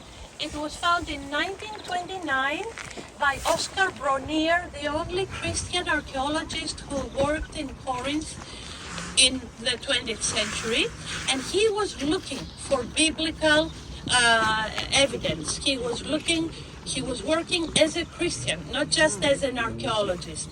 So he was so blessed to find this one, because this is a writing in Latin, which gives us the name, and that's the first word that Pastor Ranko is showing, Erastus. The E is condensed, it's only partly there, then you see the R, A-S-T-U-S. Imagine that these letters would be filled with bronze in those years. It wouldn't be just the carving, but the bronze has been stolen, has been taken because it's so expensive. So Erastus, P-R-O, pro. Edilitate. The next long word is only in part there. Some letters are missing, some pieces are missing. Pro edilitate, for his office as an edile. An edile would be the Greek word for, the Latin for the Greek oikonomos, the city's director of public work, or the city's treasurer. It's in Latin, that's why it's edile rather than oikonomos. And then second line, S.P. which stands for sua pecunia, from his own pocket, with his own money. S-T-R-A-V-I-T, stravit. That's the verb, paved. In English, you have words like street from this Latin verb, stravit. So he paid for the marble pavement of this plaza with his own money. The city's treasurer or director of public works, we know from all the literary sources, was one of the most important offices to hold in a city like Corinth. You had to be a wealthy person so that you would not be apt to bribe, and you had to prove how wealthy you were by doing works for the common good, like paving pathways and streets and plazas, etc. So how do we know this is the Erastus that Paul met here in Corinth? Because on this writing and this plaza, we found an undisturbed layer of pottery. It had not been interfered with or disturbed. So we were able to date all of this area and this inscription back to the middle of the 1st century AD. And the name Erastus was, we believe, the archaeologists believe, a very rare name. It comes from the Greek word eros, erotic love. So it's not really a name you want to give to your child. It's the, the one who attracts love in a way. So that's why we believe this is the same Erastus. And I'll pass on the microphone. You don't need. I just okay. mentioned Erastus is mentioned in Romans chapter 16, verse 23, 24. It's not sure according to ancient manuscript. They are divided. Paul says, Erastus, who is the city treasurer, and our brother Quartus send you their greetings. Because of Erastus, mentioned in the book of Romans, and also Phoebe, okay, in Greek, we know that Paul wrote Romans from Corinth. So this is very, very important what document that we are looking here. Thank you. So my friends, take the opportunity, take your pictures, take a look around, and then we turn around and head to the main gate, because you see our brothers and sisters from Basnavaran are now following us to this same area. Yes, please. Since we are here, my question is, I'm surprised. We're coming from Athens. We did not see Sankrea or Cancrea in Greek. Where is it?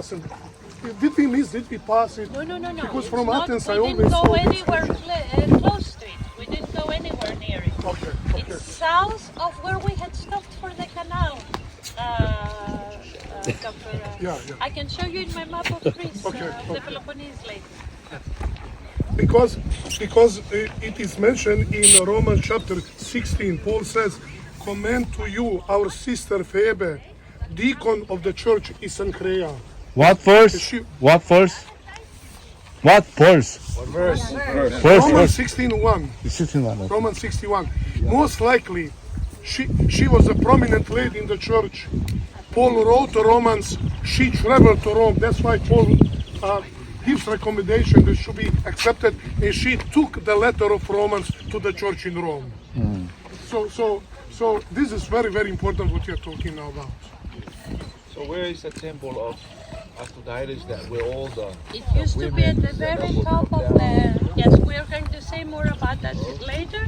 It was at the top of the Acropolis. It's now in ruin. My friends, we will. The main attraction probably on Corinth. One of the most important attractions. And this is something that not many people get to see when they come to Corinth, if I may add, my friends. I just want to tell you, we have a fantastic tourist guide. I was here, my guess is about 7 times. This is only the second person who bring us here. I always had to bring the team here. Tourist guide even do not know the existence of this. And thank you so much. I mean, so much impressive. Thank you so much. Well, one cannot come to Corinth and not come Yeah, here, this is. if you ask me. But Thank you. There's a really good shot over here.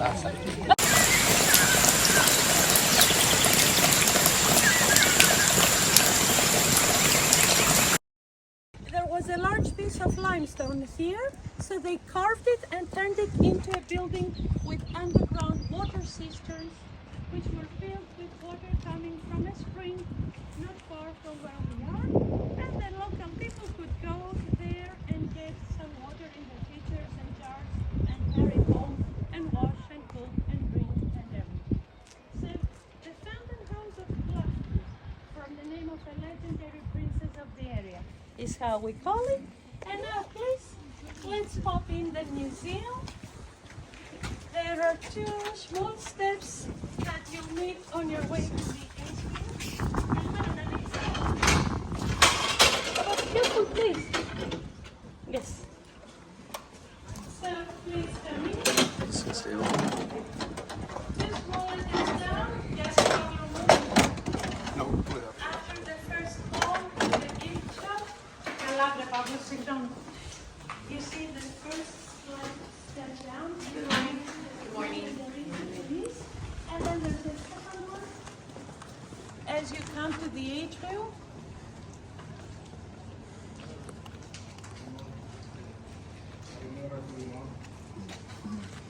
so let's meet in the courtyard of the museum, my friends, in the atrium, to take a look at a couple of things here.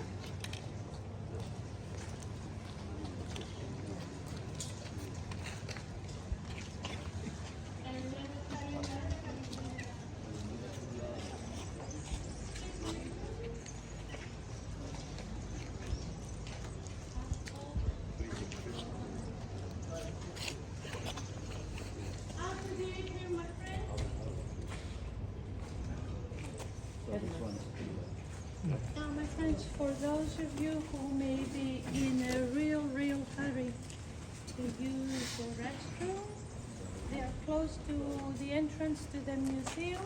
On the left is ladies, on the right is gents. The only difficulty here is that there's a bit more. The building itself is a little more than 100 years old. Sorry, we can't leave anything on the top. I'm telling you before the guards blow the whistle to tell you. So they built the museum in such a way so that it looks like an ancient Greco-Roman house. I'm sure you've seen maybe layouts or maps of ancient houses, or you've been maybe to sites like in Ephesus where there are many nice excavated Greco-Roman houses. So they always had an atrium similar to this one in the middle of the building. Around the atrium they would have the stores, the galleries with arches and columns. And in the rear part of the stores you would find the rooms of the house, and usually in the ground floor they would have the symposium rooms, so for their parties and get-togethers, the stables, the cellar, the kitchen, the servants' rooms, and so on. And usually upstairs they would have the good rooms, the bedrooms. So the atriums were usually decorated with statues of members of the local aristocracy or members of the imperial family in Rome, if we're dealing with a Roman period house. And the archaeologists have put these statues here to show us that that's what our ancient ancestors used to do. But you see, in this case, all the heads are missing, and this has nothing to do with Paul. I'm just explaining this before you ask the questions, because always people say, where are all the heads, Aliki? What happened? Did they vandalize these statues? What happened? In this case, my friends, this is not a result of vandalism. These statues had interchangeable heads from the start. They were trying to save money because marble in this area of Greece is scarce. There's very little marble. They paid a lot of money for a marble statue of the emperor or the governor or the proconsul. So they made sure the head was made of a different piece. So when this person changed or died, all they had to do was change the head, and they had the statue of the new emperor, the new empress, the new magistrate decorating their villa. Reincarnation. A special reincarnation. This city, my friends. Well, you see, there's a special socket. There's a special socket where the head was placed, and it fitted pretty well. So this city, my friends, was destroyed by a combination of severe earthquakes and barbarian invasions. So when the earthquakes shook the area, these statues fell off their pedestals, the heads rolled away, and as you can see, in many cases we haven't been able to discover them and match them. But not all the cases are like that. In the other rooms of the museum, there are some statues that still have their heads. They keep their heads. Kept their heads, exactly. So let's forget the missing heads and focus on the important, of course, things. And I just said, I know this is very sensitive subject. When Christianity took over the areas, they did the same with pagan gods, and they added the Christian heads, changed the name, and that's actually how it happened. Second thing is, I know that you will talk about later. In my view, this is the best view of the Acropolis here from this side. I don't know if you find another place. The best view if you want to take pictures. There is no other place that you can see even some part there on the... Well, yeah, near the people also we can see. Okay. No, I know that you will talk about that, but I thing. yeah. This is indeed one of the good views. I believe also when we'll go outside to the main site, you'll have some good views, my friends, but take the opportunity for, of course, if you want. Now, the piece I really want to show you, is here. You discovered it, I can see, many of you. This is the menorah, as we call it, piece. You see, it's an impost. It used to stand on some kind of pillar or column, like the archaeologists are trying to show us here. And because of the three menorah, we can tell it comes from a place where Jewish worship used to take place. Now, it's interesting, of course, to say that even though we have found objects, pieces like this one, that come from a Jewish synagogue in Corinth, we have not found the synagogue yet. We don't know, we have a rough idea of its location in the city of Corinth, but it has not been excavated yet. We still have not discovered the synagogue itself yet. And when we will, Lord willing, we may be able to tell if it's from the time of Paul or later. I have to tell you this piece, as well as another piece I'll describe for you because it's missing. It's now in a temporary exhibition in the Jewish Museum in Athens. Both of them are from the 3rd century AD. So they're about 250 years later than Paul. But of course we know the Jewish custom was to build a new synagogue in the place of the previous one. So when we will discover the synagogue, we hope that we'll be able to tell if it's right there where Paul's Paul times synagogue used to be. Now, what's missing here is a piece of marble which comes from the lintel of the entrance to the Jewish synagogue in Corinth, and there is a writing on that lintel piece which says the ending of the Greek word synagogue and the beginning of the word of Hebrews. In Greek we would say synagogi Evreon, of the Hebrews, of the Jews. The second word is in the possessive, in the genitive. So we have the gamma, omega, gamma, eta, the ending, gogi, synagogi. We have the gog of the word synagogue, and then the E, the B, and the P. Your P is our R, as you know, in the Greek alphabet. So we have these 7 letters of that inscription, but that piece is not here now. Τι υπέροχοι που είστε. Okay, my friend here is giving us this picture of the lintel piece that is missing. I will turn around a few times for all of you to be able to see it and take a picture, my friends. So this lintel piece is larger than the menorah piece, and it's now one of the pieces that are on display in a temporary exhibition in the Jewish Museum in Athens on Jewish inscriptions in Greece, from Greece. And this is one of the most important Jewish inscriptions from Greece. So sorry for the fact that you cannot see it here in its home. Yes, I'm sure you can find it on the internet.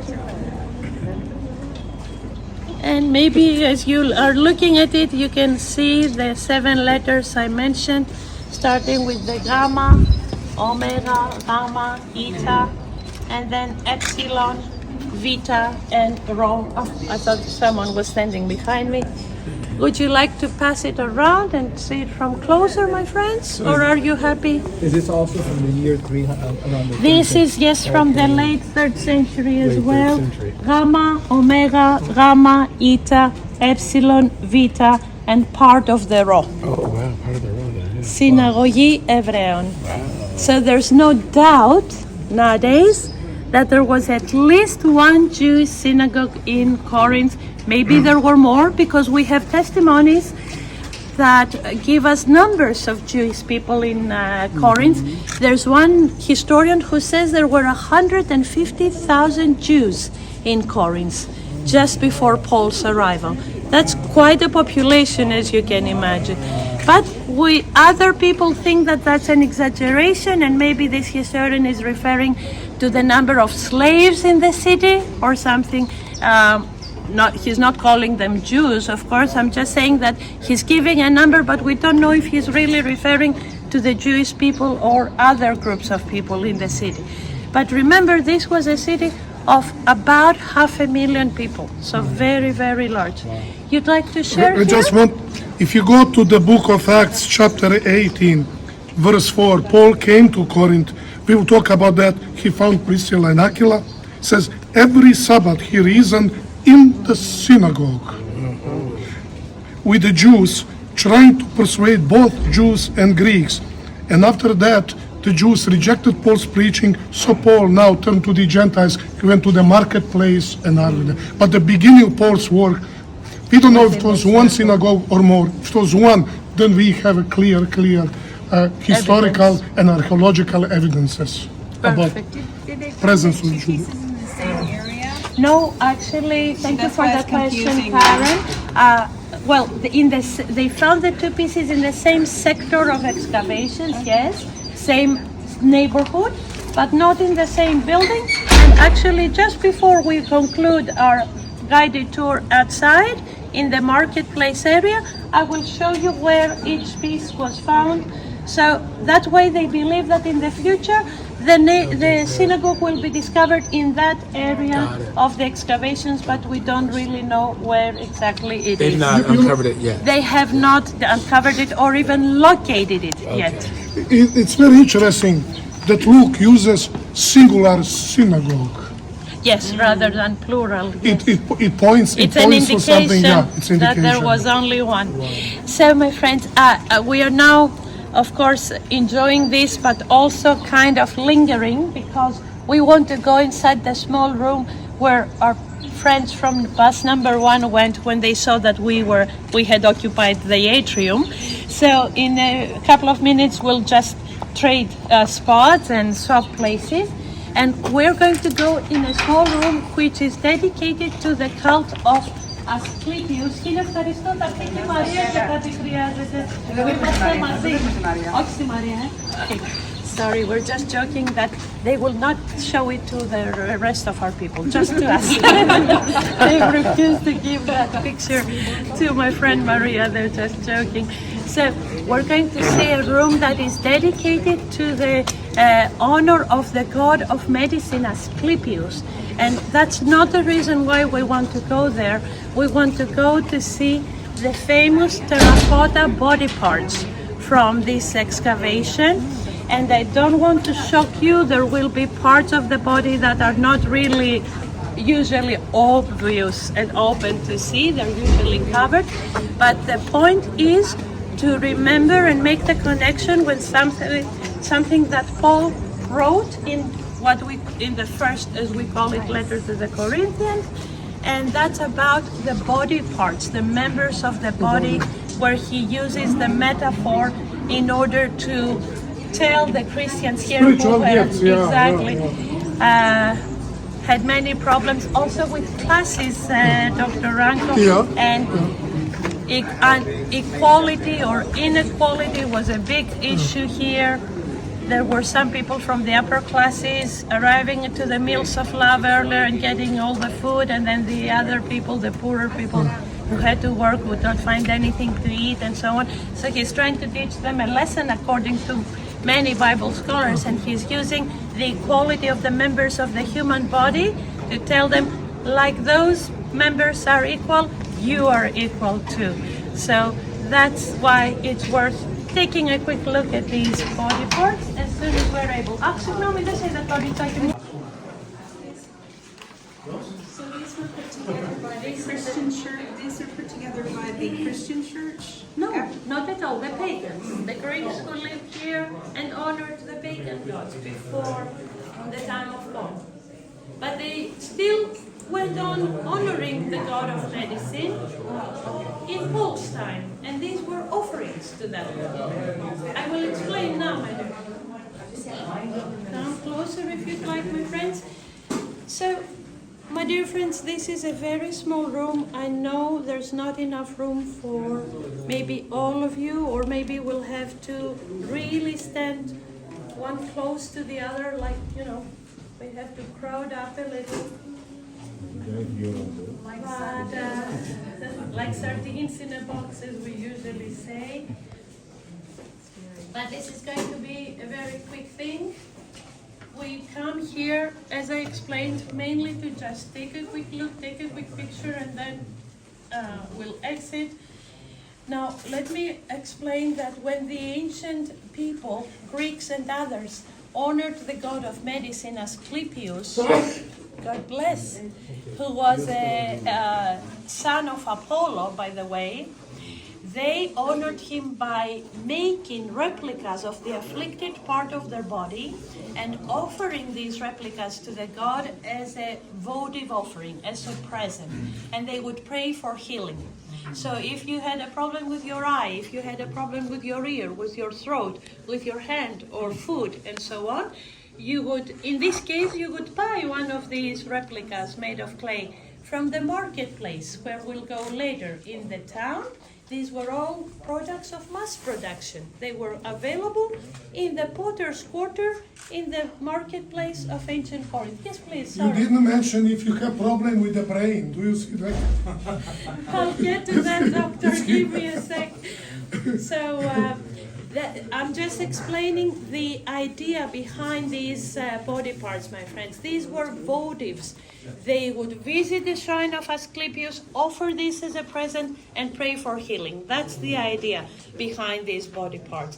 When their animals would get sick, they would make little idols of their animals and offer them to Asclepius to pray for healing. And some pieces, like Dr. Ronco just said, are pretty special and unique. Some are pretty common. But we do have some pieces that look like they are personalized, like, allow me to do this, like this palm of the hand with a tumor on it, which is very personalized. Or this head here, which shows the brain, which is an indication that they would go as far as to do brain surgeries in those years.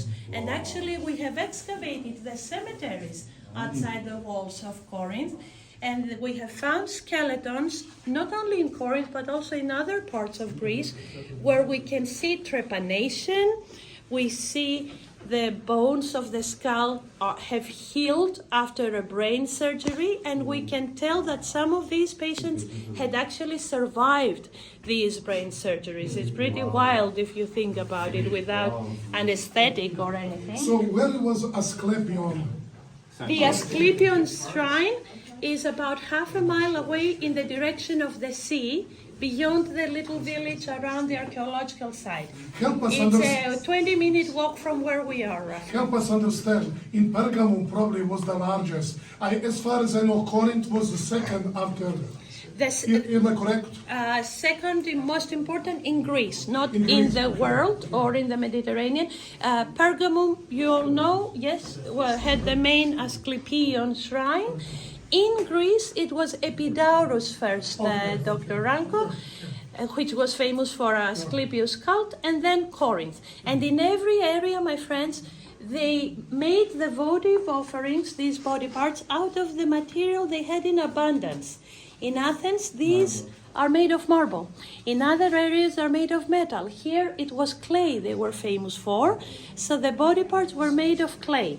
And Corinth, because of its excellent quality clay, was a major center for pottery, ceramics.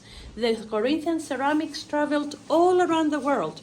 And we have found them in Italy, in Africa, in Spain, in Turkey, of course, because they exported them. So they used the same clay to make these body parts. Did they have venereal diseases before? Venereal diseases are believed to have appeared in the Middle Ages for the first time in history. At least that's when they were first recorded. So that's a big question mark. But most of the genitals we see in this exhibition can be explained by another medical reason, like phimosis in the case of male genitalia, or maybe women would offer breasts and so on because they had difficulty nursing their baby, so they were praying for that. So I know, I'm sorry I'm talking about things like that, but we have to look at these things as archaeologists and historians. So as far as venereal, because in the past, many times these have been interpreted as signs of venereal diseases. I have to say, to set the record straight, that as far as the records of human history go, for the first time venereal diseases are recorded in the Middle Ages, not in antiquity, Greek or Roman. And they believe, the doctors tell us, that they came from animals and people. Yes, so... So do they have to buy this replica and present to the other doctor? I'm sorry? Do they have to buy this replica to present to a doctor? Exactly, they would buy it in a shop in the marketplace here, and then visit the temple of Asclepius and put the replica down and offer it as a present. Many of them, you see, have little holes, which has led us to believe that they would run strings from these holes and they would hang these offerings from the roof inside the temple of Asclepius. Or some were just placed on tables or benches. So I will now slowly lead you of excavation in this area. And one of the main issues, of course, is that the land all around this small excavation is private. People live there in their homes, in the town. So the red tape is just, unimaginable. And we don't know how far they will be able to go and open areas for more excavations. So this area was the downtown of ancient Corinth. This is where the forum is located. That's where we'll go next. This is where the most important temples of the city were located. So far 14 have been found.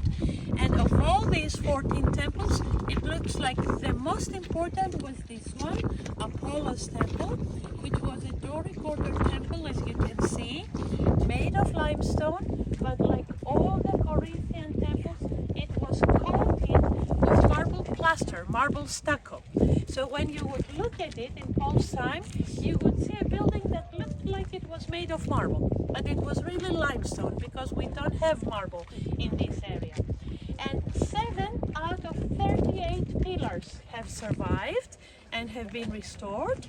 And we're actually looking at the rear part of Apollo's temple here, when we stand here, because all Greco-Roman temples, as you may already know, had an east-west orientation, my friends.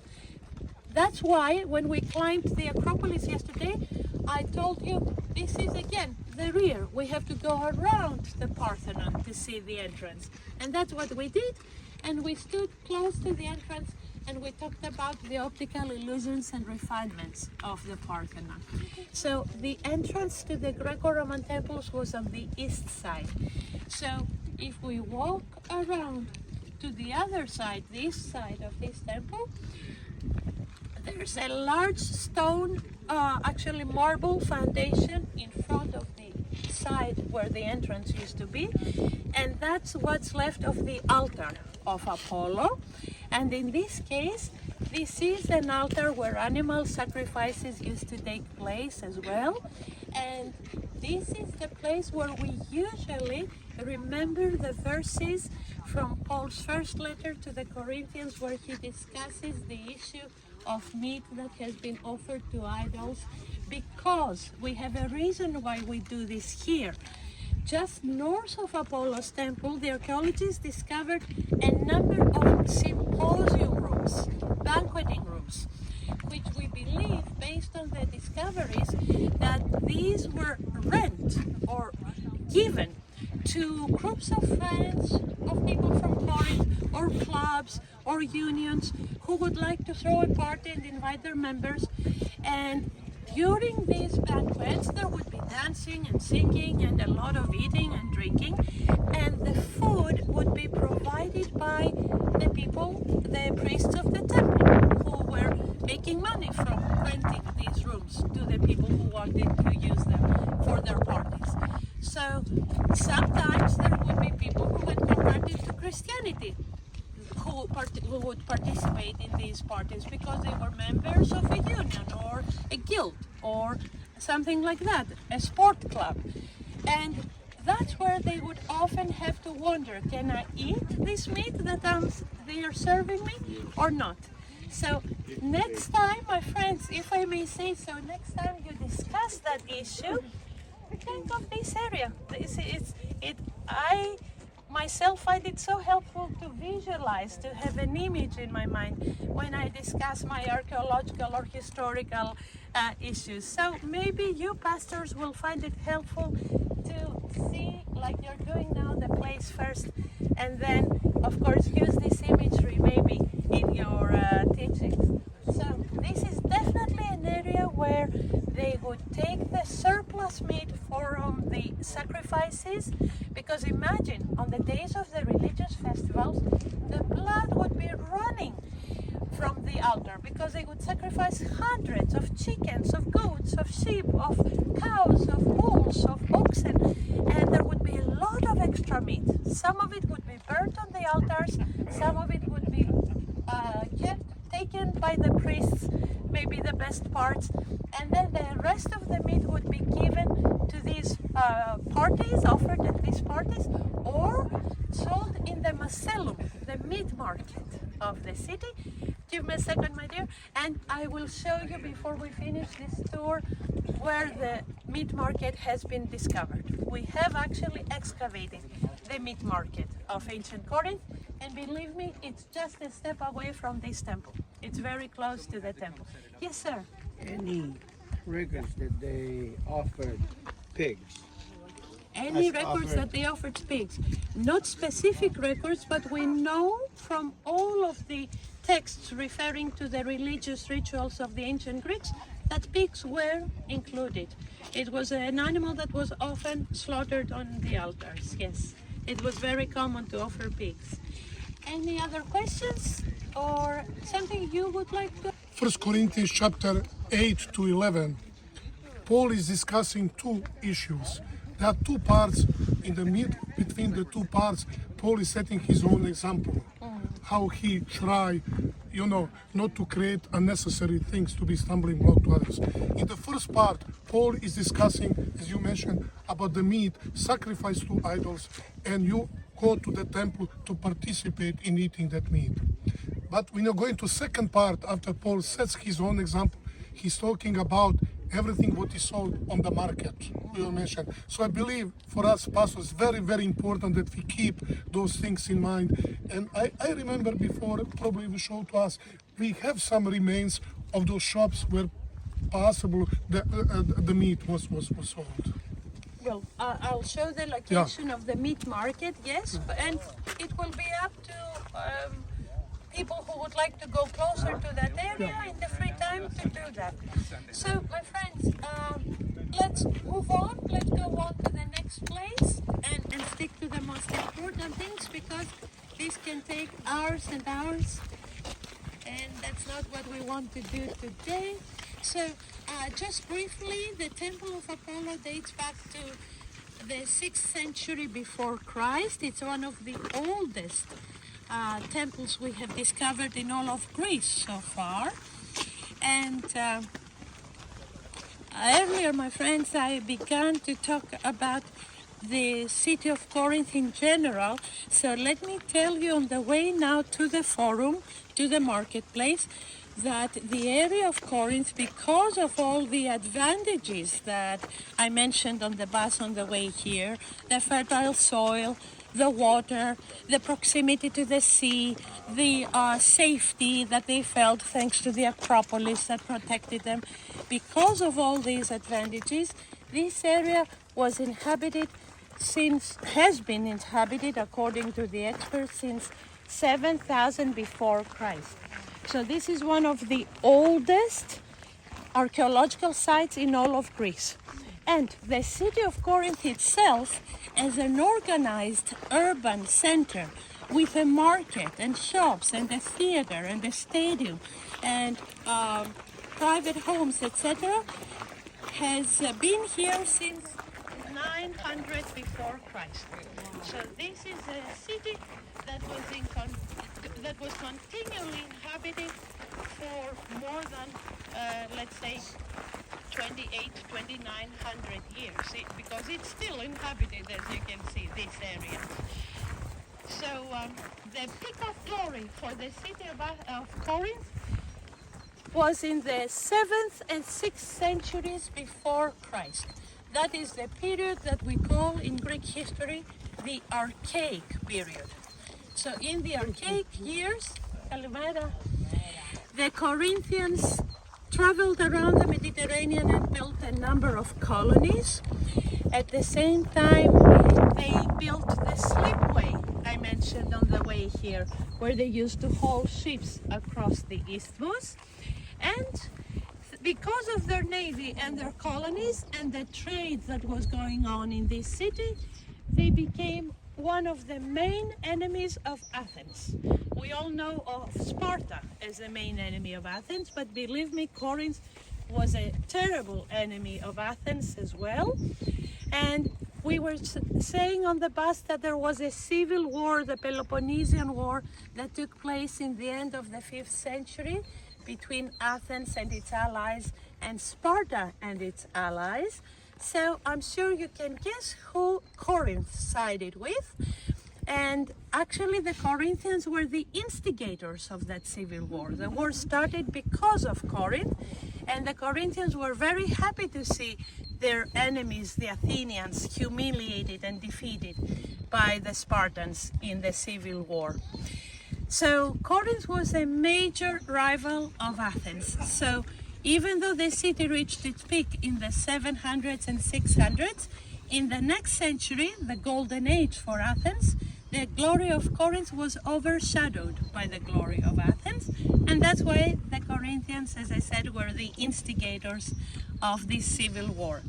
Now, to make the long story short, in the 2nd century before Christ, when the Romans came and conquered Greece piece by piece, starting in the north, you may remember we had mentioned on the day of Philippi that the last important city that the Romans took and destroyed was Corinth, which was the leader of the Achaean League in those years. The year was 146 before Christ. And on that same year, by the way, Rome defeated two important enemies, Corinth and Carthage. Both cities were razed to the ground by the Roman armies in 146 before Christ. And for 100 years, the city lay in ruins and ashes. 100 years later, it was Julius Caesar who realized that this city was too important to live in ruins. So he built a new city on top of the old one that had been destroyed. And he repopulated the city and brought thousands of his veterans to this area. And the Greeks returned, and the Jews, and the Asians, and the Africans. So this became a proper Roman colony with a new Latin name, Colonia Laus Julia Corinthiensis. And very, very quickly, my friends, it grew and became an enormous city. Imagine, in 46 before Christ, it was re-established. In 51, 52, when the Apostle Paul came here, he found a city of almost 500,000 people.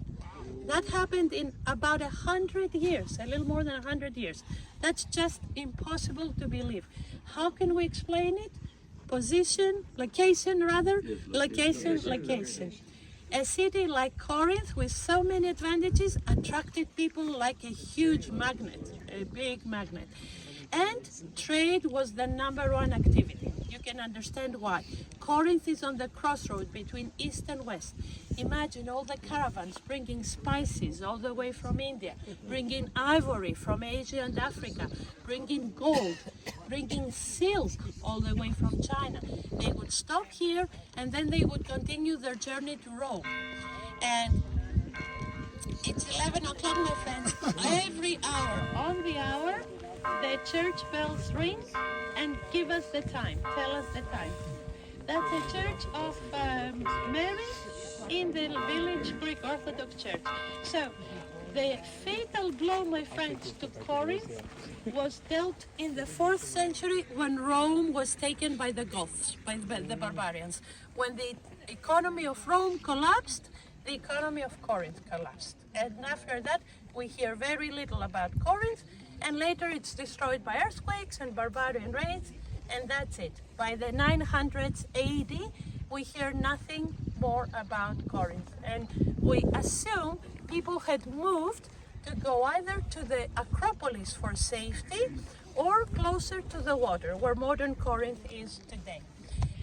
Surprisingly, of course, one of the new excavations found a Byzantine monastery right behind the museum where we were visiting earlier, which shows that life did continue to some extent even in the Middle Ages and the Byzantine period.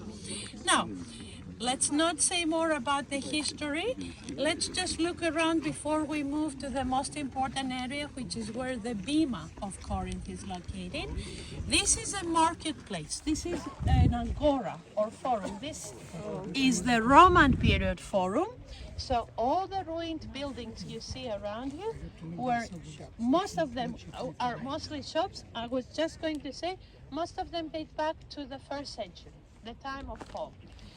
And some are a little later, 2nd century AD. So in this marketplace, on the west, south and north side, we find stoas, galleries, which were shopping centers really.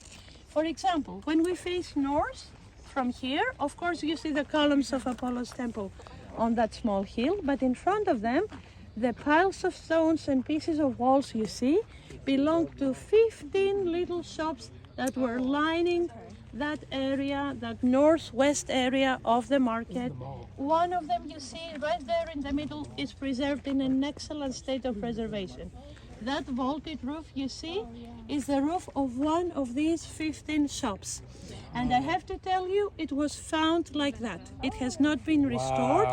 Only a few, yes, in front of us there, only a few blocks of limestone have been added by the archaeologists. The rest of it was found as you see it, and it gives us a very good idea of what the Corinthian shops used to look like.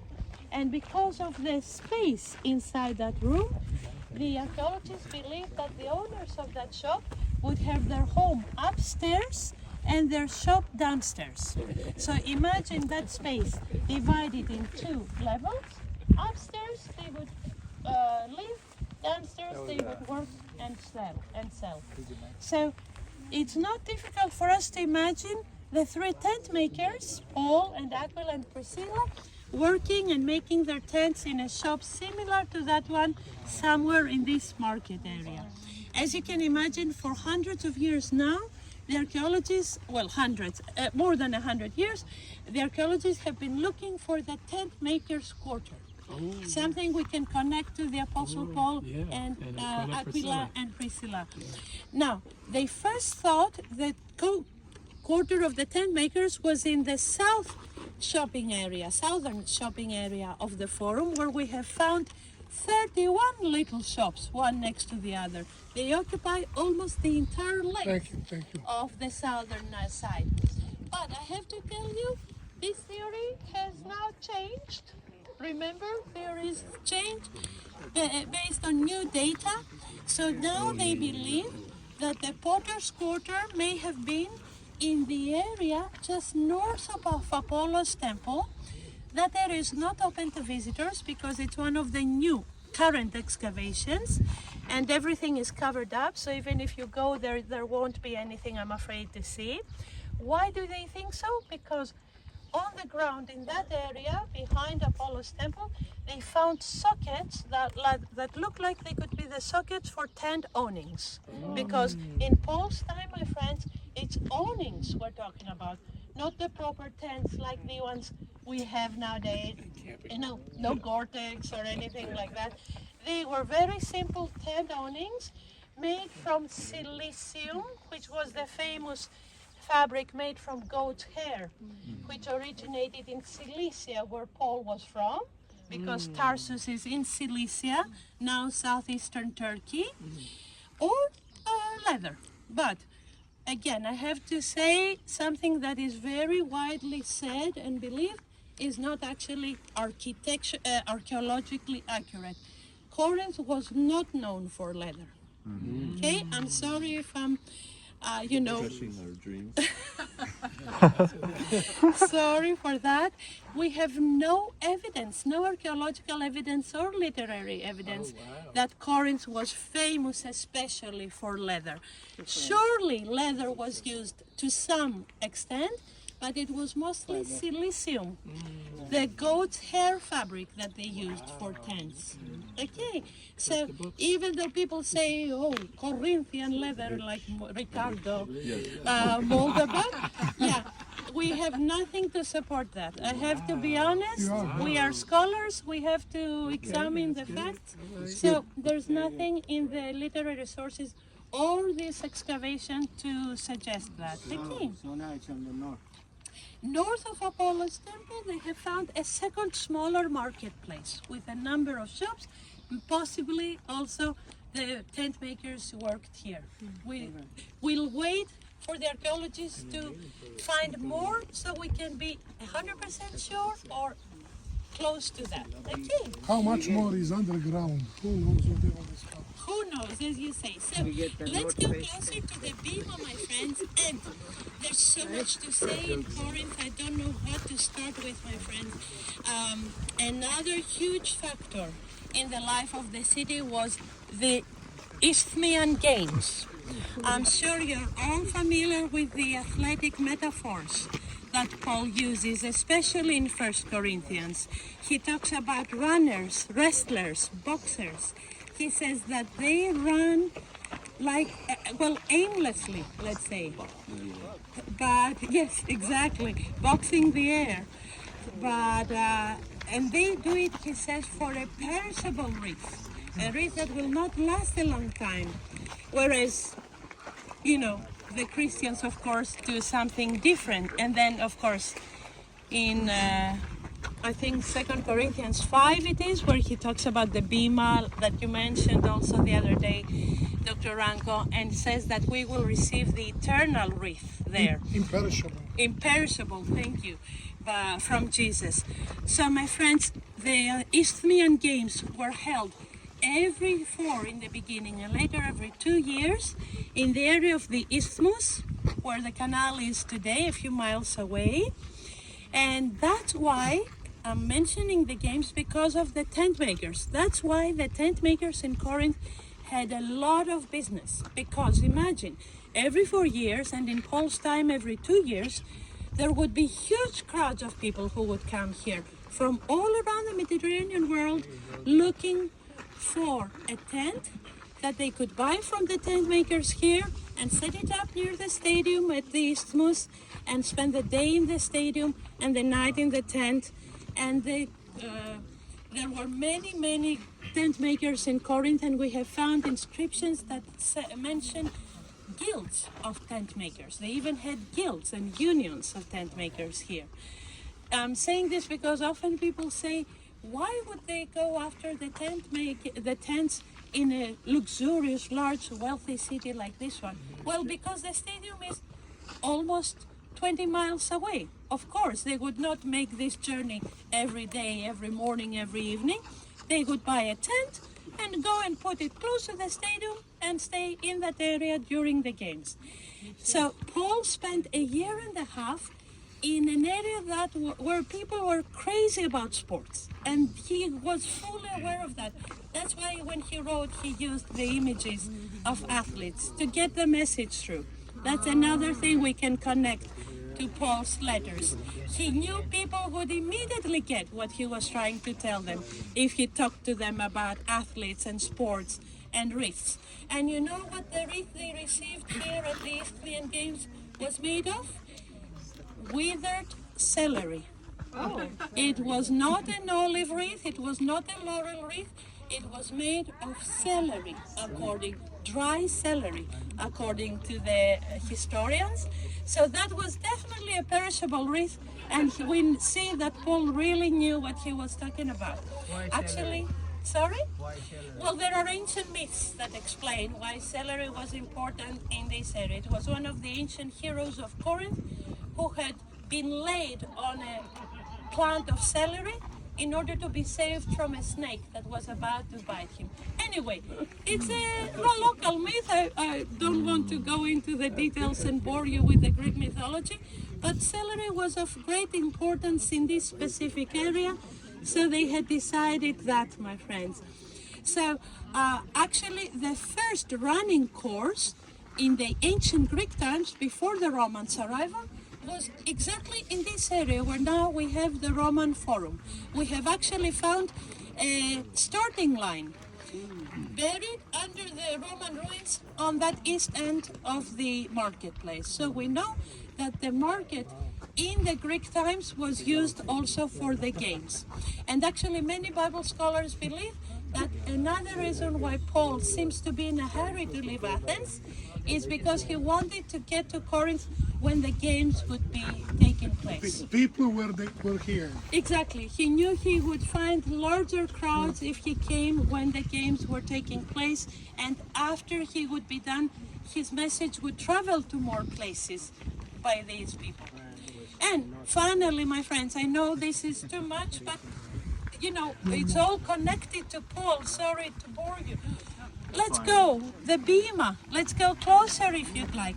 Finally, we have arrived at the bema of Corinth, the speaker's platform. Remember, Dr. Ranko had told you that this was going to be much more conspicuous and impressive than the one in Philippi.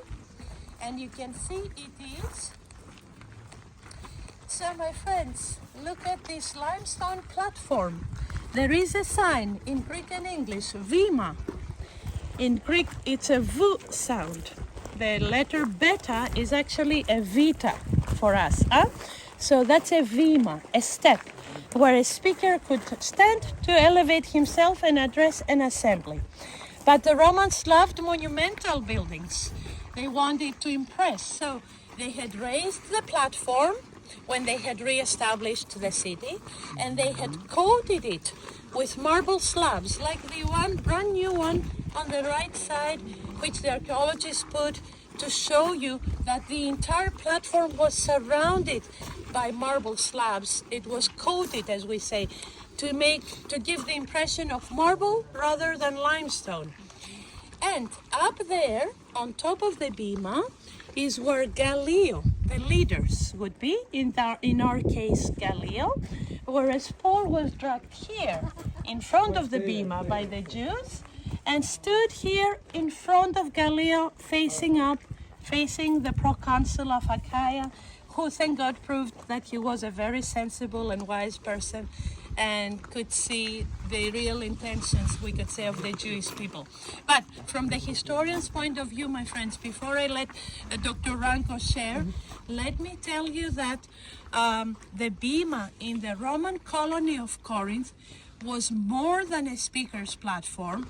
It was used also for not really trials, but this is where they would bring cases of offenses against the Pax Romana, the Roman law. If you interfered with the order of this Roman colony, then you were not taken to the ordinary court of the city, which was over there. You would be brought here in front of the proconsul, and this is where the matter would be tried or discussed. Political Issues, and especially matters that were connected to the laws of a Roman colony and the peace of a Roman colony. And that's what the Jews tried to turn this into. They came here and accused Paul of stirring up the peace and stirring up the spirits and introducing laws that were not lawful for Roman citizens to observe. So they tried to turn it into a political matter, but thank God Gallio was not fooled. If Gallio had not been as wise as he was and had judged differently, look at this little column here, my friends, which is decorated with rams' heads and garlands. This is the little column where the metal hook used to be.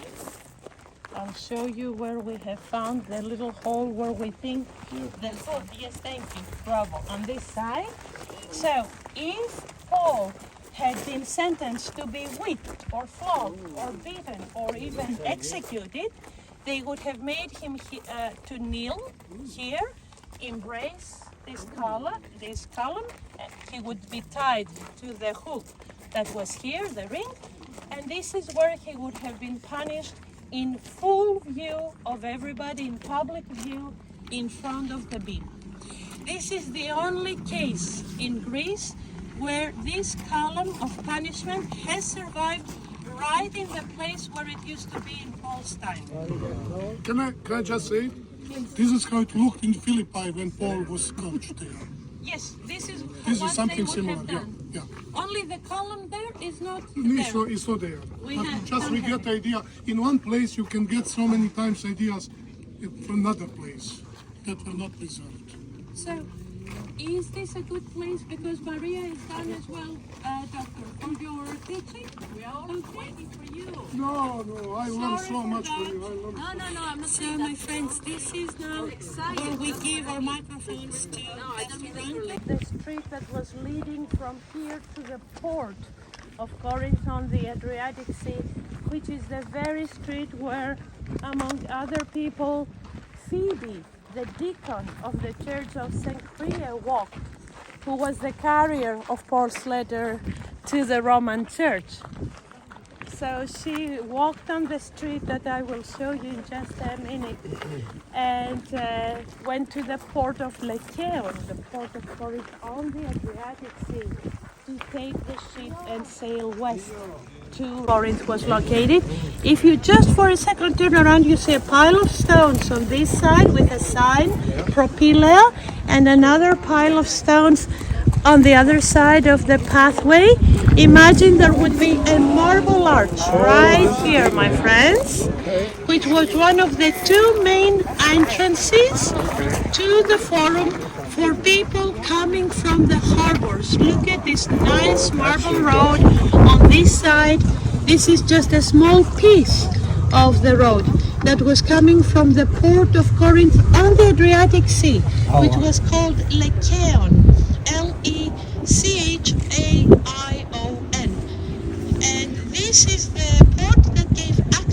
people who wanted to, well, gave access to places that were west of Corinth, like Rome. Whereas another port, remember, of the city was Cenchrea, the one that Paul and Priscilla and Aquila departed from after the 18 months. And there was another nice marble road like this one, which started at the east side of the forum and went straight to the port of Cenchrea. And that would have been the route Paul would have followed with Aquila and Priscilla to go there. And that's where he had his hair cut, according to the book of Acts, 18th chapter, because of the vow he had taken. And then they took the ship, they sailed back to Ephesus, the book of Acts tells us first. Then they headed towards Jerusalem and eventually finished the journey in Antioch, in Syria. That's why in some books the text says they sailed to Syria. That was the final destination. But they went there via Ephesus and Jerusalem. Now, incorporated into the marble steps of this staircase that existed right here, giving access to people coming from the port to the forum, we found the piece with the menorah that I showed you in the museum. It was found right here. The piece with the synagogue of the Jews inscription was found inside a building at the end of this paved street and on the left side, close to the modern steps you see at the end of the road. And that building has not been thoroughly excavated, so we don't know if it was a place of Jewish worship or what it was, but they're still looking for the synagogue. We believe it will be found in this area of excavations. Last but not least, on your right-hand side there, my friends, where Maria is standing, and you see pieces of columns just that have been restored. That's the area where the meat market used to be. We have found two nice inscriptions in Latin with the Latin word macellum, which means meat market, so there's no doubt. The identification is 100% certain. So you see how close it is to the temple, and you can tell it wasn't difficult for them to get the surplus meat from the temple sacrifices to the meat market, where people would go and they would not really know if it came from the temple or not. These are the things you cannot not know, my friends. You have to know these things and know where they are. So we do theoretically have another 13 minutes. Let's make the most out of them. And we meet at the bus and drive straight to lunch, which will be 15 minutes away. Thank you, thank you. So what time on the bus? What's the time? The time on the bus? Time on the bus is 12:30. 12:30 on the bus. 12:30, another 13 minutes. Thank you. Okay, this is a fountain house. This is an older building from the Greek city, 6th century before Christ. It's the fountain house of Pyrene, from the name of the spring. They would enter from that side and walk to the cisterns behind those arches. And this spring is still running, my friends, like the Acropolis spring. Until some years ago, when the robes were not there, we were allowed to go in, and we would go to the cisterns and hear the water running. It's just out of this world. But we cannot drink it anymore because in the underground channels where the water is running, there's bats. So they have polluted the water and we don't drink it anymore. They use it to irrigate the gardens. Actually, this is a dust trap, we call it. It's a water filter. These were buried under the streets at the intersections of the water pipes that were carrying the drinking water. And the residue and everything dirty in the water would sit at the bottom of these bowls, and then the water would be a little cleaner after that. So primitive water filter. Can we go this way back to the bus? You can, but once you exit, you have to take a left and walk up the ramp that's leading to the parking lot. It's easier back the way we came. It's possible, but it's, I think, more difficult walking because the ramp is easier. This is more gentle.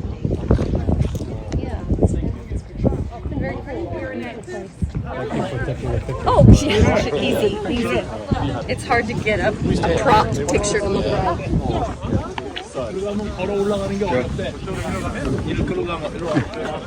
I'll take one for you. And we are several miles away, remember, about 20 miles away from where the Corinthian Isthmus, nowadays the Corinth Canal, of course, is located. God bless you. That's why they had, I'm sorry, I was saying 21 miles. I was thinking kilometers once again. Sorry. You see, that's what happens when you're dealing with people who have the metric system.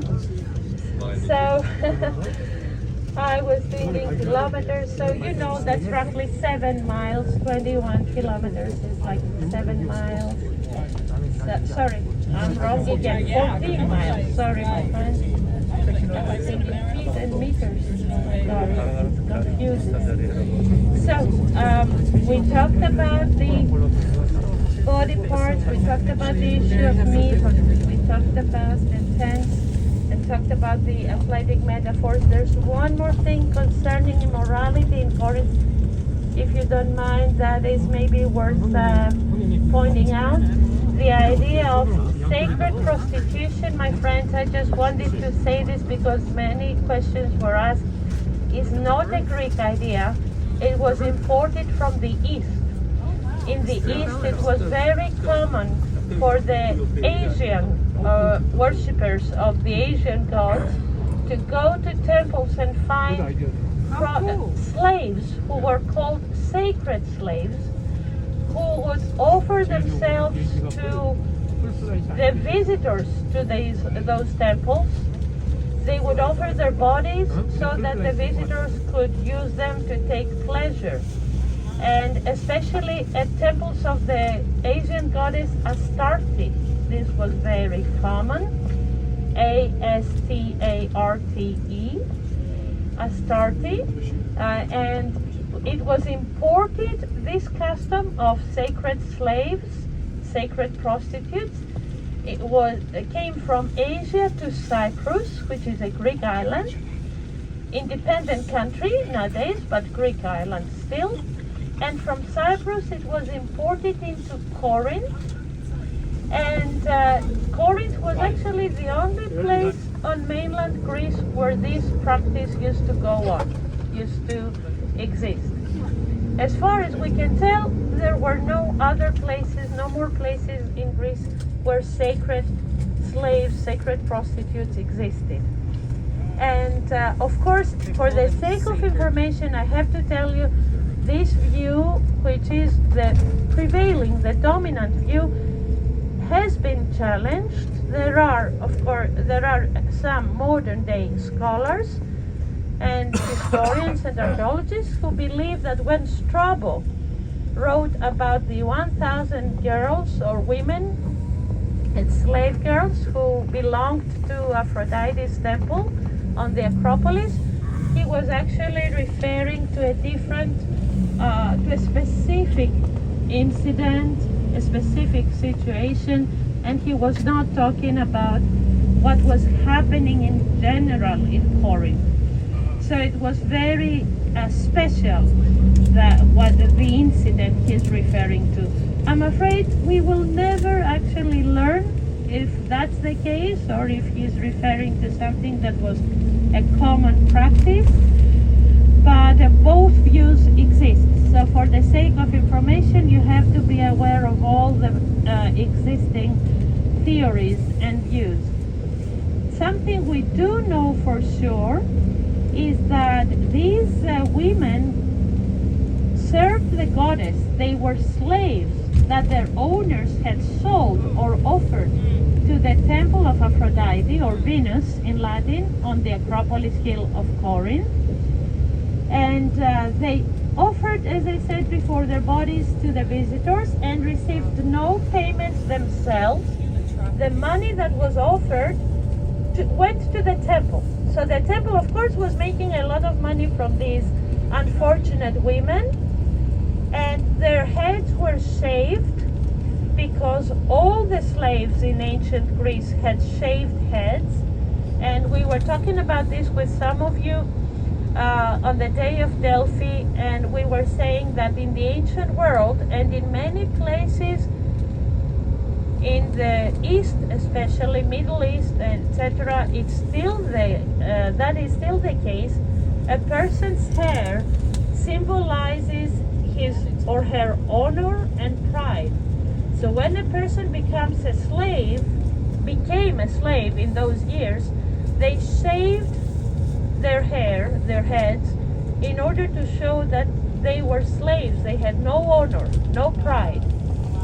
That's why the priests in Egypt had shaved heads, not because they had no pride or honor, but because they were slaves of the deity. They served the gods. As far as we know, my friends, this was not a common practice in Greece. I'm referring to the priests. The priests in Greece, as far as we know, did not shave their heads, but the slaves all had shaved heads. So these poor women, the hierodule, the sacred prostitutes in the temple here, had shaved heads, and it was very easy for someone to distinguish them in a crowd. And they would actually wear sandals, the ancient historians tell us, which would leave a print on the dust streets of the city when they would walk in the city. And what the writing was, what the imprint was epu me, which means follow me. They were encouraging, we could say, the potential customers to follow them. And also, there's many Bible scholars who believe that when Paul was writing to the Corinthians, where he says, women, cover your heads completely in church, maybe that's a theory. You can tell me if you find it reasonable or not. He's maybe thinking of the women in his congregation who were formerly prostitutes, so had shaved heads, and their hair would not grow overnight. So in order to avoid the racism between honorable women of Corinth and the women who were former prostitutes, and that would be a stigma for them if they appeared in public with their heads uncovered, he's trying to protect these women, and he tells all the women, cover your heads, maybe because he's trying to protect these women who did not want to be known. That's a theory, that's an idea that many scholars, and I've heard a number of pastors, Protestant pastors in the past, share this view, my friends, so I'm just sharing it with you for the sake of information. He's advising, of course, the Christian men to do the exact opposite and uncover their head, maybe because he wants to distinguish the Christian church worships from the synagogue. At the time, Jewish people and what their practices in the synagogue, where they had the heads covered. Another theory, maybe you find it reasonable, Dr. Rango and all the pastors in our group.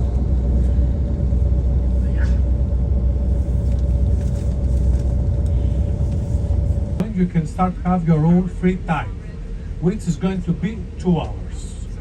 And then we will meet back in the Monastiraki Square. I will show you also there is an old church in the square, so it will be our meeting point there. And Andrew will be there to pick us up and come to the hotel. Is that okay? Yes. Perfect. And on the way to the hotel, I will remind you also the times for tomorrow for the departures. From what I understand, you're interested to do some shopping and stroll around, right?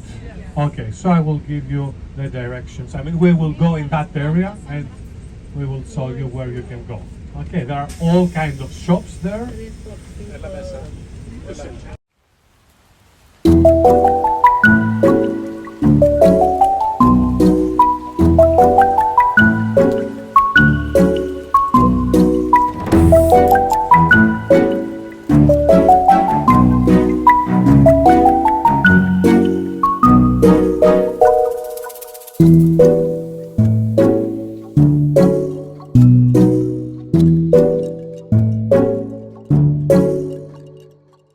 Thank you.